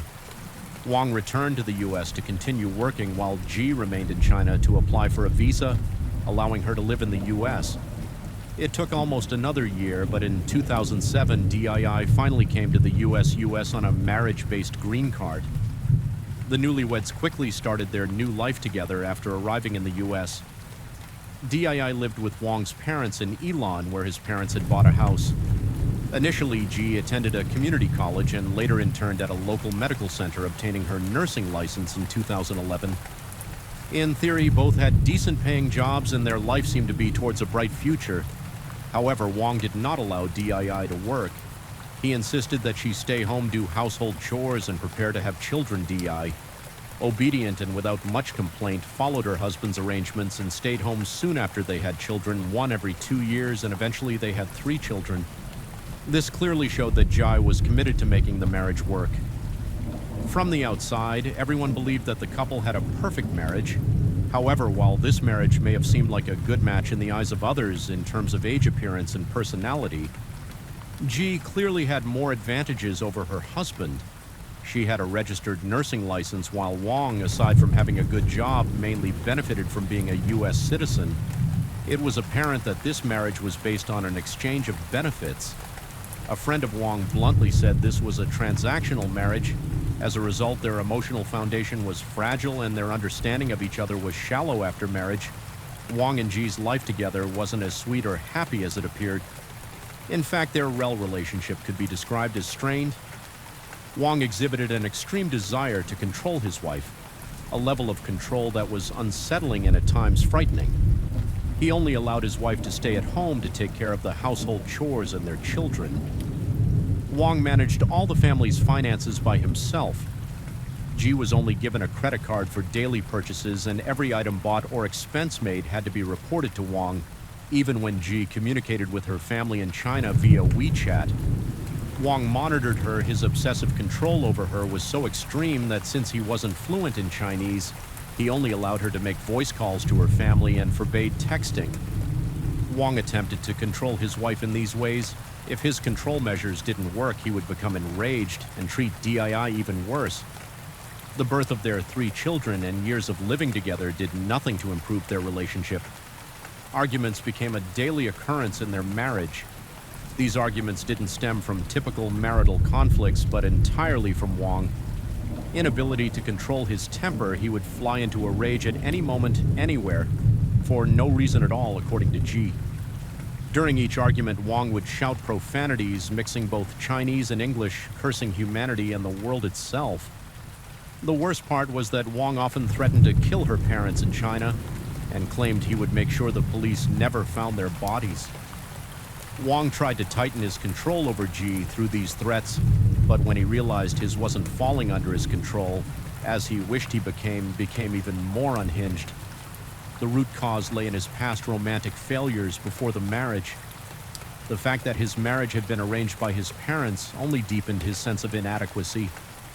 Having been without a girlfriend for many years, Wang was acutely aware that in his marriage to the young and beautiful Dii, she hadn't married him out of love or attraction. Even Wang's parents and friends had subtly warned or hinted that he needed to keep a tight grip on his attractive younger wife. As a result, Wang resorted to controlling Glai. Within the narrow confines of their household, he believed that by doing so, he could keep her in line. However, this was far from the truth. Over time, Wang's verbal abuse escalated into physical violence. By this point, his actions had evolved beyond mere domestic abuse. However, JY continued to endure Wang until a more serious incident of domestic violence occurred in February 2013. DI was sitting on the couch feeding their 6-month-old son. She asked Wang if he could wash the dishes. Wang angrily replied that he didn't know how to wash dishes. The argument escalated, and once again, Wang threatened, "I will kill your parents this time." Dee had enough and shouted back at him in response. Wang suddenly grabbed her by the hair and punched her hard in the left temple. Wang's father, seeing his son lose control again, immediately grabbed him tightly. Dai got up from the floor and called 911 to report the incident to the police. When the police arrived, they found blood on the floor, and JY had visible injuries on her face. As a result, Wang was arrested not long after G left the U.S. with their children before leaving. She demanded that Wang sell the house in Elman, take half of the sale proceeds amounting to $100,000, and requested $2,000 per month in child support. At that time, Wang was in no position to refuse his wife's demands, as she used dropping the domestic violence charges as leverage after selling the house. Wang's parents, disappointed and angry, returned to Chingu. From then on, Wang found himself with nothing, forced to rent a place to live his arrest record, and being fired made it extremely difficult for Wang to find a job. Eventually, he ended up working as a test technician at a small company that produced military equipment. His annual salary plummeted from $100,000 to $40,000. According to Wang's friend, the domestic violence incident destroyed him. After the incident, DI called her parents and said, "I want a divorce." Her parents advised her to think about their 3 children and try to salvage the relationship. Diali stayed in China for 2 years, living mostly with her parents. During this time, however, Wang, despite being fired from his defense job, never showed up to apologize to his wife or bring their children back to the U.S. By the end of 2014, under pressure from both sets of parents, Wang and JY began to consider reconciliation. When people brought up the subject, Wang coldly remarked, "If we reconcile, maybe JY will bring back the $100,000 from the house sale." With her, DI struggled with her decision for a long time before deciding to return to the U.S. She realized that if she divorced Wang, she would have no job, no residency status, and would be raising 3 American citizen children on her own. The cost of living would be overwhelming. Ultimately, she also considered that her couldn't keep up with the Chinese education system, where academic pressure was intense, while schooling in the U.S. was relatively easier. So she made the decision to return to America from February to March 2015. DII brought her 3 children back to the U.S. Finally, in July of that same year, they moved to West Covina and bought a new house, the very house where the tragic event would later occur. At first, Wang treated DII well. She mentioned that he had a job, helped with some household chores, and was kind to the children. These basic improvements made her feel somewhat satisfied, but after about a month, Wang lost his job again, and they fell back into their old patterns, with the intense arguments resuming by September 2015 in order to make ends meet. Wang helped Yi renew her nursing license and finally allowed her to work. However, DII had no idea how much money she was earning, as all of her wages were deposited directly into a bank account fully controlled by Wang. She didn't even know the account password. It seemed like everything had reverted to the way it was before. So was the tragedy caused solely by the couple's conflicts? Or was there more to the story? As the investigation unfolded, more details emerged, with 3 children to care for and an unemployed husband. Dai had no choice but to find a job as soon as her nursing license was reinstated. Fortunately, the demand for nurses in the U.S. was high. By September 2015, DEI had secured a job and started working 3 to 4 days a week in a family without a mother. Presence, a man left to care for 3 children on his own, would undoubtedly struggle. Dai's parents, who adored their daughter and grandchildren, decided to come to the U.S. to help support her and the family. With Wang's approval, Ji applied for a family visit visa for her parents, allowing them to stay in the U.S. for 6 months. Thus, Mr. Dao and Mrs. Zhang arrived in the U.S. in late 2015. Despite DII having been married to Wang for nearly 10 years, This was the first time her parents lived under the same roof with their son-in-law in the eyes of the neighbors. Mr. and Mrs. Jiao were a harmonious couple who got along well with everyone in the community. Back in China, they lived in a high-end residential area in Qinggu, where they were well regarded for their character and reputation. Although they were both over 60, Mrs. Zhang looked younger than her age. Mr. Xiao was calm and skilled, while Mrs. Zhang was tall and elegant. This couple enjoyed a comfortable financial situation with a substantial pension. Besides their home in Qinggu, they owned a rental property and a vacation home in Haiyan. It was clear that their retirement years were full of comfort, leisure, and abundance. The only concern for Mr. Dao and Mrs. Zhang was the international marriage of their only daughter, Dii, for 8 years. Dii frequently returned to China with her children, and nearly every time she had a baby, she stayed for an extended period. However, none of Mr. Yao's relatives or friends had ever met their American son-in-law, but the couple always seemed happy and explained that Wang worked in the defense industry and jobs like that often involved secrecy, making it inconvenient for him to visit family in China. Mr. Jiao and Mrs. Zhang were avid users of social media, but during their stay in the U.S., they never posted any photos of their trip or their family on WeChat groups. Even during festive periods like Christmas, New Year's, and the Lunar New Year prime times for sharing photos, they made no mention of their son-in-law. The last WeChat message from Mr. Dio, although sent during his visit to the U.S., showed a picture of him and his wife traveling to an ancient town back in China. Originally, the couple had planned to return to China on April 19, 2016, but they rescheduled their departure to April 15th. Friends and relatives back in China were eagerly preparing to welcome them home. However, on April 14th, they received the devastating news that the elderly couple had died in the U.S. In Wang's testimony, Mr. and M. Zhao were portrayed in a completely different light. He claimed that he accidentally shot his mother-in-law during a struggle and that he shot his father-in-law in self-defense. Wang also stated that it was the unreasonable behavior and constant pressure from his in-laws that led to the tragedy. He recounted that on the evening of April the 13th of 2016, the night of the incident, Mr. and Mrs. Yao were preparing for their trip back to China around 6:30 p.m. Dee left for her night shift at the hospital, leaving her parents' husband and 3 children at home. According to Wang, his father-in-law called him upstairs. Wang followed him to the second-floor bedroom where his in-laws were staying. They informed him that they intended to stay in the U.S. long-term. Wang objected, and an intense argument ensued. One claimed that his mother-in-law, Mrs. Zhang, started pushing him and verbally threatened to bang her head against the wall. If he didn't agree to their demands, Wang believed this was a ploy to provoke him and then called the police to accuse him of domestic violence.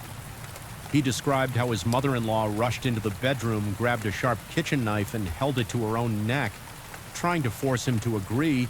His father-in-law then took the knife from her, pointed it at Wang, and stepped closer, saying, "I'm going to cut off your head." Feeling cornered, Wang said he threatened to call the police and have his father-in-law arrested, ensuring that he would never be able to return to the U.S. His mother-in-law fell to her knees, begging him. Wang told her that unless they packed their belonging and left immediately never to return, he wouldn't forgive them. His father-in-law responded by saying they needed time to discuss it. Wang then waited in his own bedroom, but he noticed an eerie silence on the second floor. Growing nervous, he grabbed a fully loaded gun, opened the door to his in-law's bedroom, and walked in. As soon as he entered, his mother-in-law grabbed onto his leg. His father-in-law then charged at him, trying to wrestle the gun away. During the struggle, the gun went off, hitting his mother-in-law in the face. One claimed that after his father-in-law came at him with a knife, he shot in self-defense due to the intensity of the situation. Wang said he emptied the entire clip later when police knocked on his door. Wang explained to them, "I wanted to end it all, but I was still so angry, so I went back to the room, reloaded the gun, and shot a few more rounds at my in-laws."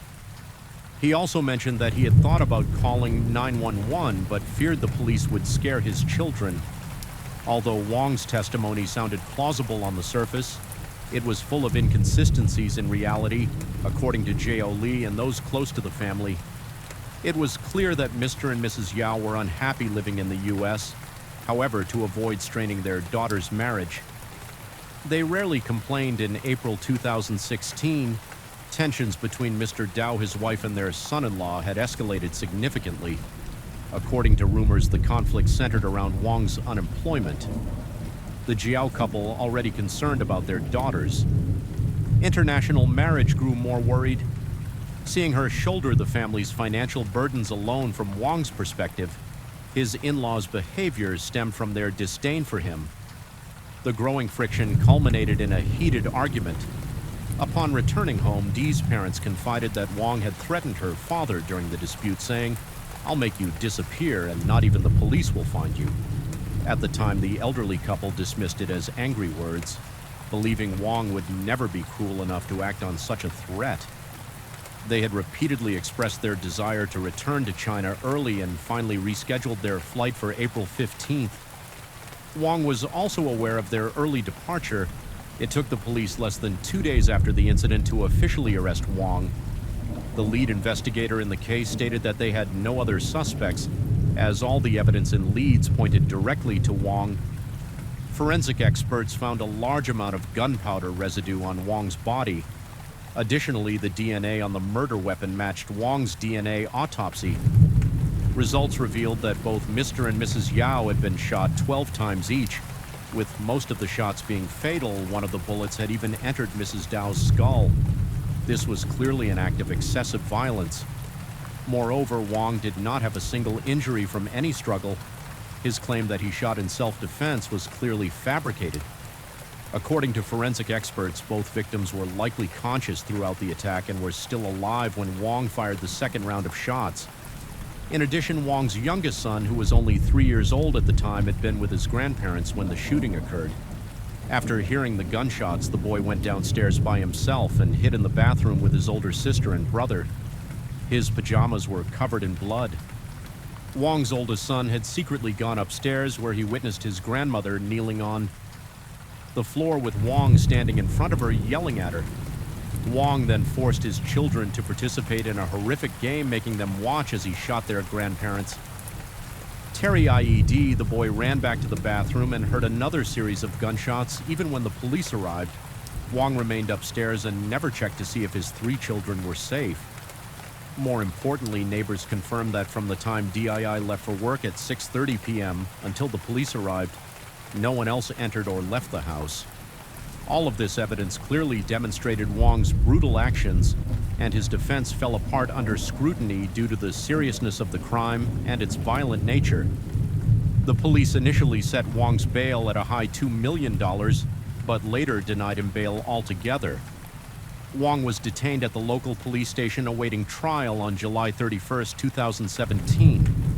The Pomona Superior Court completed the preliminary hearing. The trial officially began in September 2018. After 2 years in custody, Wang appeared noticeably thinner. Dressed in a blue uniform, he continuously shook his legs after sitting down but maintained a calm expression. Wiley, along with Wang's eldest daughter and son, testified for the prosecution on October 1, 2018. Based on the overwhelming evidence, the jury found Wang guilty of 2 counts of first-degree murder on January 2, 2019. The judge sentenced Wang to life in prison without the possibility of parole for 25 years until the very end. Wang refused to admit guilt and was extremely dissatisfied with his defense attorney after requesting a change in his public defender 4 times in 2020. Wang, through his lawyer, filed an appeal seeking a retrial of the case. Upon reviewing the defendant's appeal, the judge from the California Supreme Court ruled to deny a retrial. This time, the monster was permanently confined to prison. Though this brutal case has concluded, there are still people silently bearing the aftermath of DII who lost her parents, her youngest son who witnessed the scene, and her 2 older children who had been deeply psychologically affected. There is no recent information available online about them, but one thing is certain: this shadow will haunt them for the rest of their lives.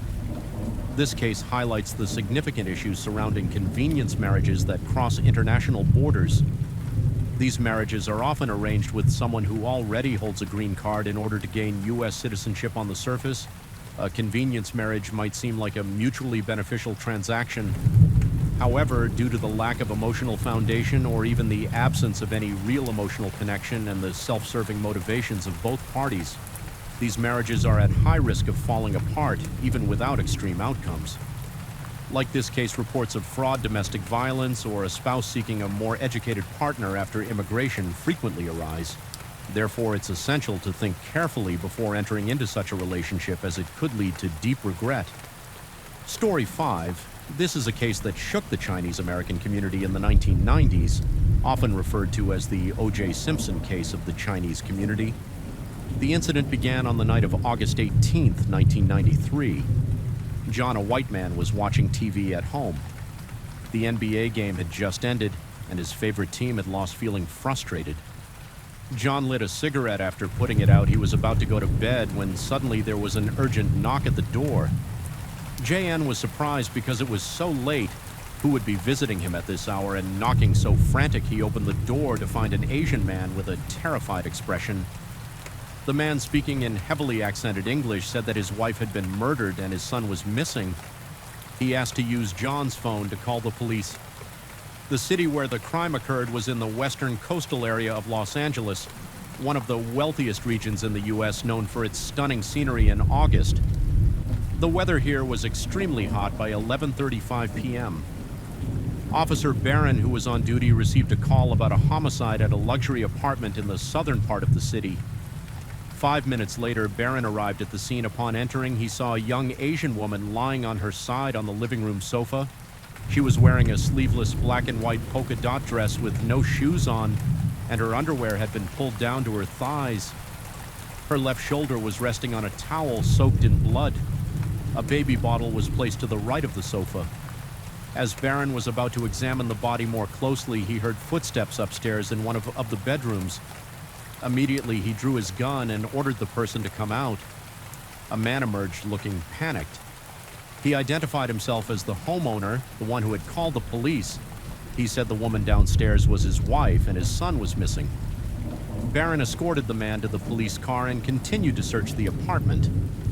The officer found the missing son in a crib in the second floor. Bedroom, it was a 5-month-old baby boy whose face had been smothered with a pillow and a t-shirt stuffed into his mouth. An autopsy revealed that the woman had 19 stab wounds from a sharp object. All fatal. A defensive wound on her left arm showed that she had fought back fiercely before dying. The baby boy had also suffered the same fate as his mother, suffocating to death. According to initial estimates, the crime occurred between 10 p.m. on August 17th and 3 a.m. on August 18th, a window of 4 to 5 hours. The identities of the victims were quickly established.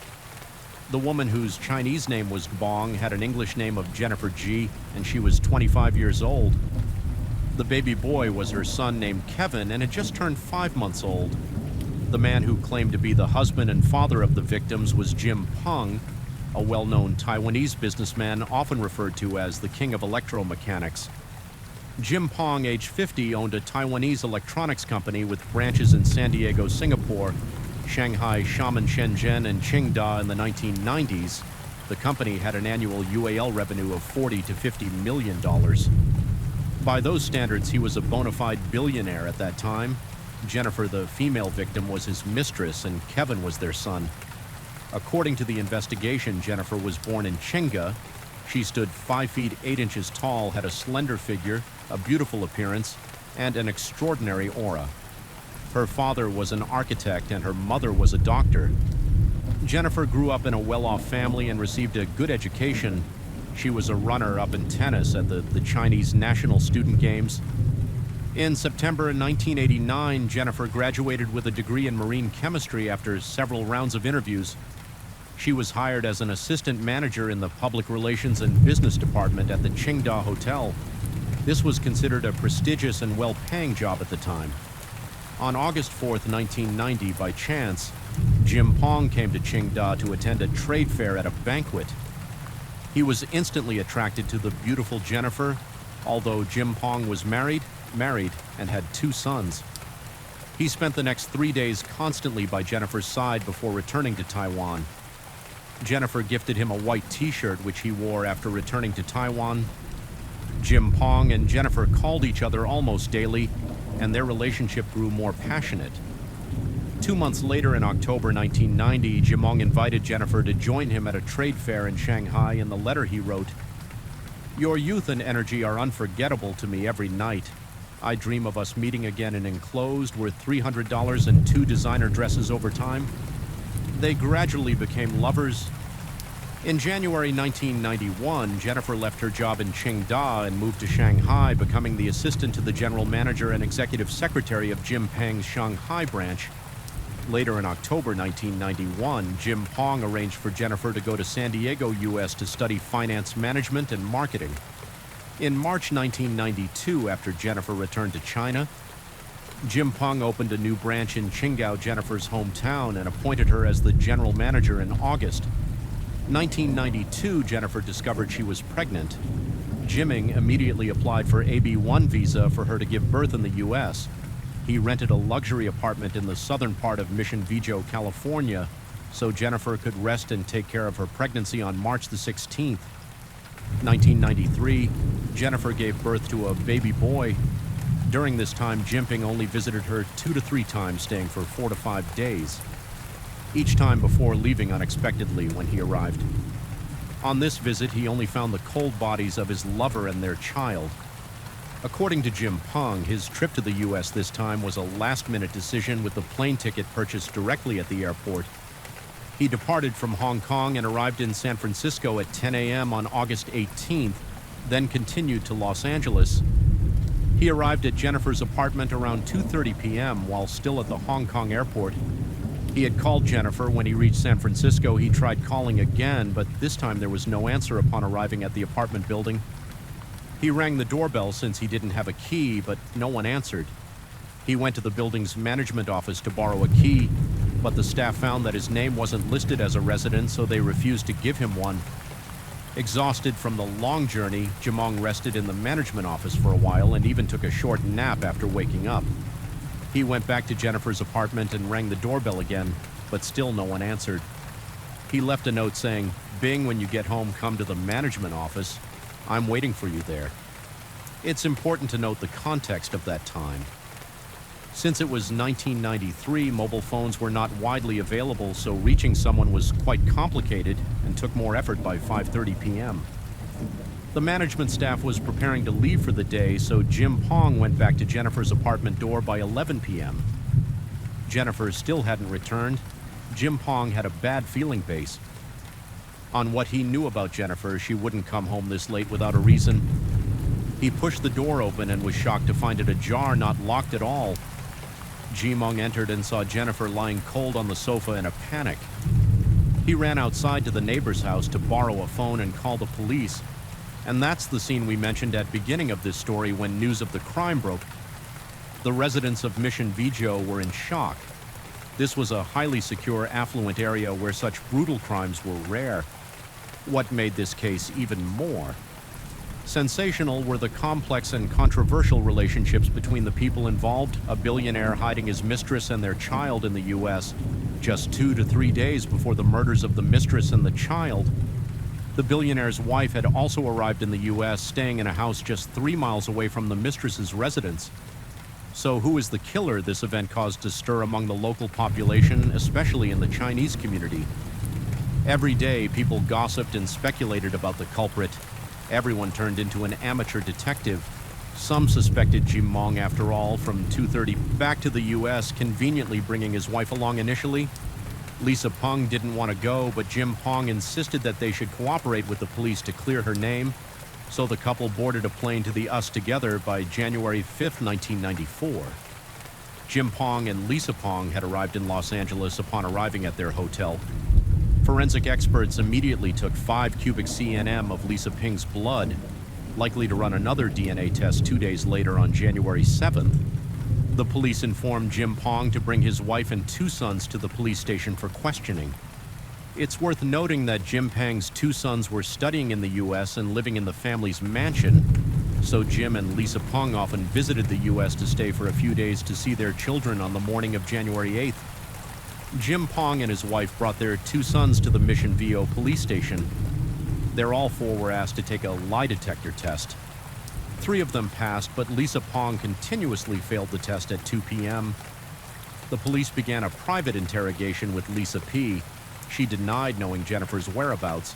The police asked why when they visited her home after the incident. They noticed her left leg was injured. Lisa Pong claimed she had fallen at home and her younger son could testify to it. However, when her younger son was asked during his lie detector test, he said he didn't remember the incident around 6:30 p.m. The police announced the arrest of Lisa Pong. Lisa Pong was born into a modest family in Tan. Her father passed away early, and the family consisted of 6 sisters and 2 brothers. As the second eldest, Lisa Pong had to shoulder the responsibility of supporting the family, along with her mother. 22 years prior, Lisa Pong had been working at a foreign electronics company when she met Jim Pong, a fellow Taiwan native and a friend of her colleague. Although Jim Pong was of short stature, he was strong, hardworking, and ambitious in his career goals. After they fell in love, Lisa Pong learned that Jim wanted to start his own electronics company but lacked the initial capital. She biked all over to borrow money from family and friends, managing to gather the first funds for their business venture. Both eventually quit their jobs and started their own business. At that time, the electronics industry was highly profitable. Before long, their business grew rapidly, expanding from a small workshop with a few employees into a large company with branches all over Taiwan, eventually spreading across Asia and Europe, becoming a multinational corporation. All of their success was due to the joint efforts of both husband and wife. In a later interview, Jim Pong even admitted, "My wife contributed greatly to my career in the company." Jim Pong served as the chairman, while Lisa Pong held the position of chief financial officer. Back when they were still in Taiwan, the couple would come home from work and discuss everything together. However, as the business grew, Jim Pong frequently traveled for work, while Lisa Pong mostly stayed in Taiwan. Jim focused on his career, and even after more than 20 years of marriage, there were never any rumors of infidelity. Lisa P. trusted her husband completely until things started to change after his business trip to Qingda in 1990 that evening. As Lisa Pong was helping her husband unpack, she found a woman's t-shirt in the suitcase with a lipstick stain on the collar. This was the same t-shirt that Jennifer had given to Jim as a memento, as mentioned earlier. At this point, Lisa Pong didn't know about Jennifer's existence. She asked her husband about the shirt. Jim Pong said it was a gift from someone. Lisa P. questioned him. "This shirt is so small, how could it fit you? Why would they give it to you? And what about the lipstick stain?" Jim Pong dismissed her concern, saying it was just part of business etiquette, and told her not to worry. Lisa Pong had no concrete evidence to prove that her husband was cheating, so she let it go a few days later when reviewing the company's phone bills. Lisa Pong noticed that calls were being made almost daily from her husband's office to a number in Qingdao. That's when she discovered Jennifer's existence. Lisa P. met Jennifer 3 times before her murder. The first time was in April 1991. By then, Jennifer had become the assistant general manager of Jim Pang's Shanghai branch. Lisa Pong traveled to Shanghai and went to the hotel where Jennifer and Jim Pong were staying. The 3 of them had a conversation. The exact details are unknown, but they parted on tense terms.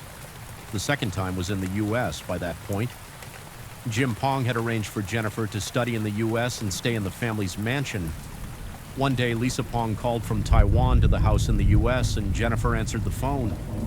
Furious, Lisa immediately booked a flight to the U.S. upon arrival. She found her husband and his mistress living together in her home, with Jennifer's clothes hanging in her bedroom closet. In a fit of rage, Lisa Pong slashed all of Jennifer's clothes in the closet. It was said that Jim Pong slapped his wife in front of Jennifer. The third time was in Qingdao, even after Jennifer finished her studies in the U.S. and returned to Qingdao. Jim Pong still set up a new company there and appointed Jennifer as general manager. Lisa Pong went to Qingdao demanding that Jennifer stay away from her husband, but in the end she had to return to Taiwan, heartbroken and alone. After Lisa Pang's arrest, Jim Pong told reporters, "I trust my wife. She is kind-hearted and would never do something so cruel." He also stated that he would hire the best lawyer to defend her. On May 24, 1995, the Mission Vizhou District Court officially began the trial. Jim Pong spent a large sum of money to hire Marshall Schulman, one of the best criminal defense attorneys in the U.S., to represent his wife. Schulman was 67 years old. At the time, the trial from initial proceedings to appeals lasted nearly 2 years. Here I will only recount some of the most noteworthy and important details in court. Aside from DNA evidence, the prosecution's most crucial weapon was an audio recording. This piece of evidence ultimately shaped the direction of the trial. It turned out that on the day Jim Pang's family went to the police station for the lie detector tests after the private conversation with Lisa Peng, the police arranged for the couple to talk to each other. They spoke in Chinese since the officers couldn't understand the language. They recorded the conversation. During the conversation, in response to Jim Pang's questions, Lisa Peng did not directly admit to killing Jennifer, but she did confess to meeting Jennifer and having a physical altercation. She claimed that Jennifer had accidentally fallen onto a knife and died. Attorney Schulman immediately objected, arguing that the police had used an illegal wiretap to obtain this private conversation, making it inadmissible as evidence. However, prosecutor Robert MCO countered by saying that since police officers were present during the conversation, it was not private and no wiretapping issue existed.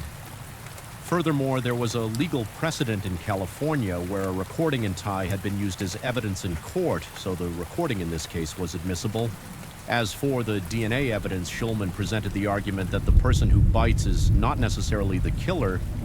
He exploited the weakness in the prosecution's case by pointing out that the police had no direct evidence from the crime scene linking Lisa Peng to the murder, claiming that the DNA match meant nothing. Schulman explained that on the afternoon of August 17th, the day before Jennifer's body was discovered, Lisa Peng had indeed gone to Jennifer's apartment, they argued, and Lisa Peng bit Jennifer's left arm before leaving. At that time, Jennifer was still alive, and she even made a phone call to a friend at 3:30 p.m. Schulman also pointed out that Lisa Peng was petite, standing less than 5 feet 3 inches tall, and questioned how she could have overpowered and killed Jennifer, who was 5 feet 8 inches tall, physically fit, and a regular athlete. Schulman then presented his own theory about the killer. He speculated that Jennifer was murdered around 2 p.m. on August 18th, and the perpetrator was Jim Peng. His reasoning was based on a series of suspicious actions by Jim Peng that day, such as waiting outside the door for 8.5 hours and going to the neighbor's house to make a phone call, among other things. At this point, you might be wondering, didn't the police originally state that the time of death was between 10 p.m. on August 18th? Why is Schulman now claiming it was 2 p.m. on August 18th? Schulman explained that in August, the temperature in Mission Vijay is high and the heat can affect the body, leading forensic experts to make an incorrect estimate of the time of death. At this point, prosecutor MCO called Jennifer's older sister to testify, asking if Jennifer had a habit of showering daily. You might be asking, why bring up the victim's shower habits?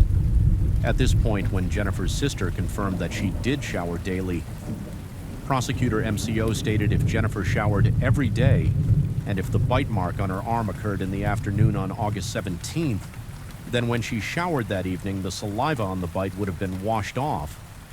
So how could we have found residual saliva when the body was discovered on August 18th? Schulman immediately countered what her sister remembers is Jennifer's habit a year ago. Who knows if after having a baby, Jennifer still kept the habit of showering daily throughout the trial. The prosecutor and defense attorney engaged in fierce arguments. Neither willing to back down. Outside the courtroom, the Chinese community was also divided into two camps. One camp believed that the murderer should be severely punished, although Jennifer had intruded on someone else's marriage, a shameful act. This was still a homicide. She and her child were victims in this case, and Lisa Peng, suspected of murder, needed to face legal consequences. The other camp argued that Jennifer was greedy, seducing Jim Peng with no regard for morality.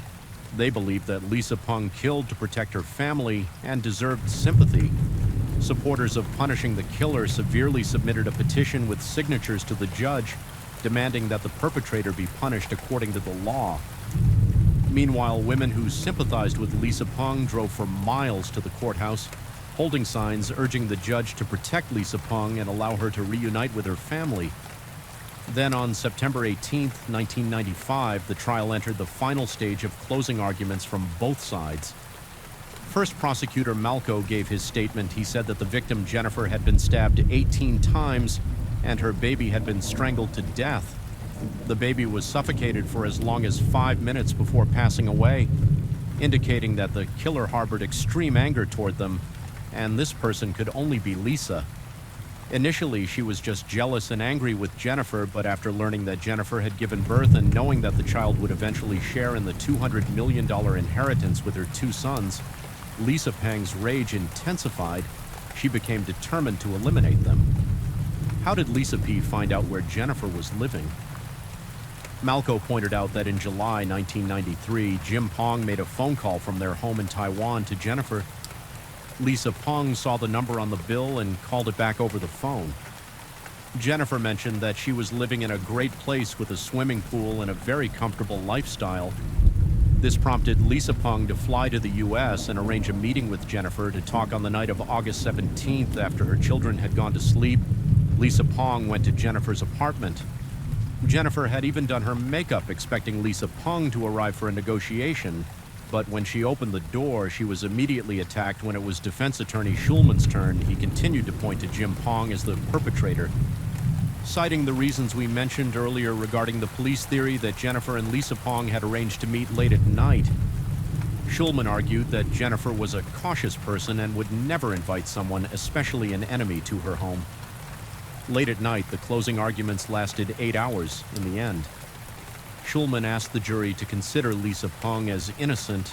Ultimately, the trial ended without a conclusion because 2 female jurors believed Lisa Pong was not guilty. By April 1996, the Mission Vizhou Superior Court reopened the trial.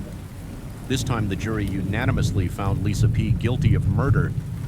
She was sentenced to life in prison without the possibility of parole. Lisa Pong continued to appeal the verdict on September 30th. 1999, the California Court of Appeal ruled that the audio recording obtained by Mission Vizhou police during the investigation was illegal. As it had been collected unlawfully, the recording could not be used as evidence for conviction. As a result, the court overturned Lisa Pang's life sentence without parole and sent the case back to the Mission Vizhou Superior Court for a retrial. During the retrial, Lisa Pang's legal team spent a substantial amount of money to hire renowned pathology expert Dr. Michael Baden and forensic scientist Dr. Henry Lee. Dr. Henry Lee pointed out that in the previous evidence presented by the police, a large handprint was found on a blood-stained pillow on the sofa. Based on the size of the handprint, it could be inferred that it belonged to a man. Therefore, there was a third person at the crime scene. Speaking of this third person, the police had actually suspected that Lisa Pang's eldest son might have been present at the crime scene. This could explain how the smaller-framed Lisa Pong could have overpowered the much taller Jennifer. However, this was merely police speculation, as there was no concrete evidence from the scene to prove the son's presence, as for the DNA evidence previously presented by the police. The defense also dismissed it. They argued that while it proved Lisa Pong was present at the scene when the crime occurred, it did not definitively prove that she killed Jennifer on June 29, 2002. 9 years after the crime, the retrial verdict was announced. Judge William Froberg delivered the ruling due to a plea agreement reached by Lisa Pang's defense team with the prosecution, and considering Lisa Pang's good behavior while in prison, the court sentenced her to 11 years in prison. However, since she had already been incarcerated for 7 years since her arrest in 1994, she was eligible for release. The court agreed to release her in the fall, and she would be deported back to Taiwan by U.S. immigration. With this, the case concluded we could not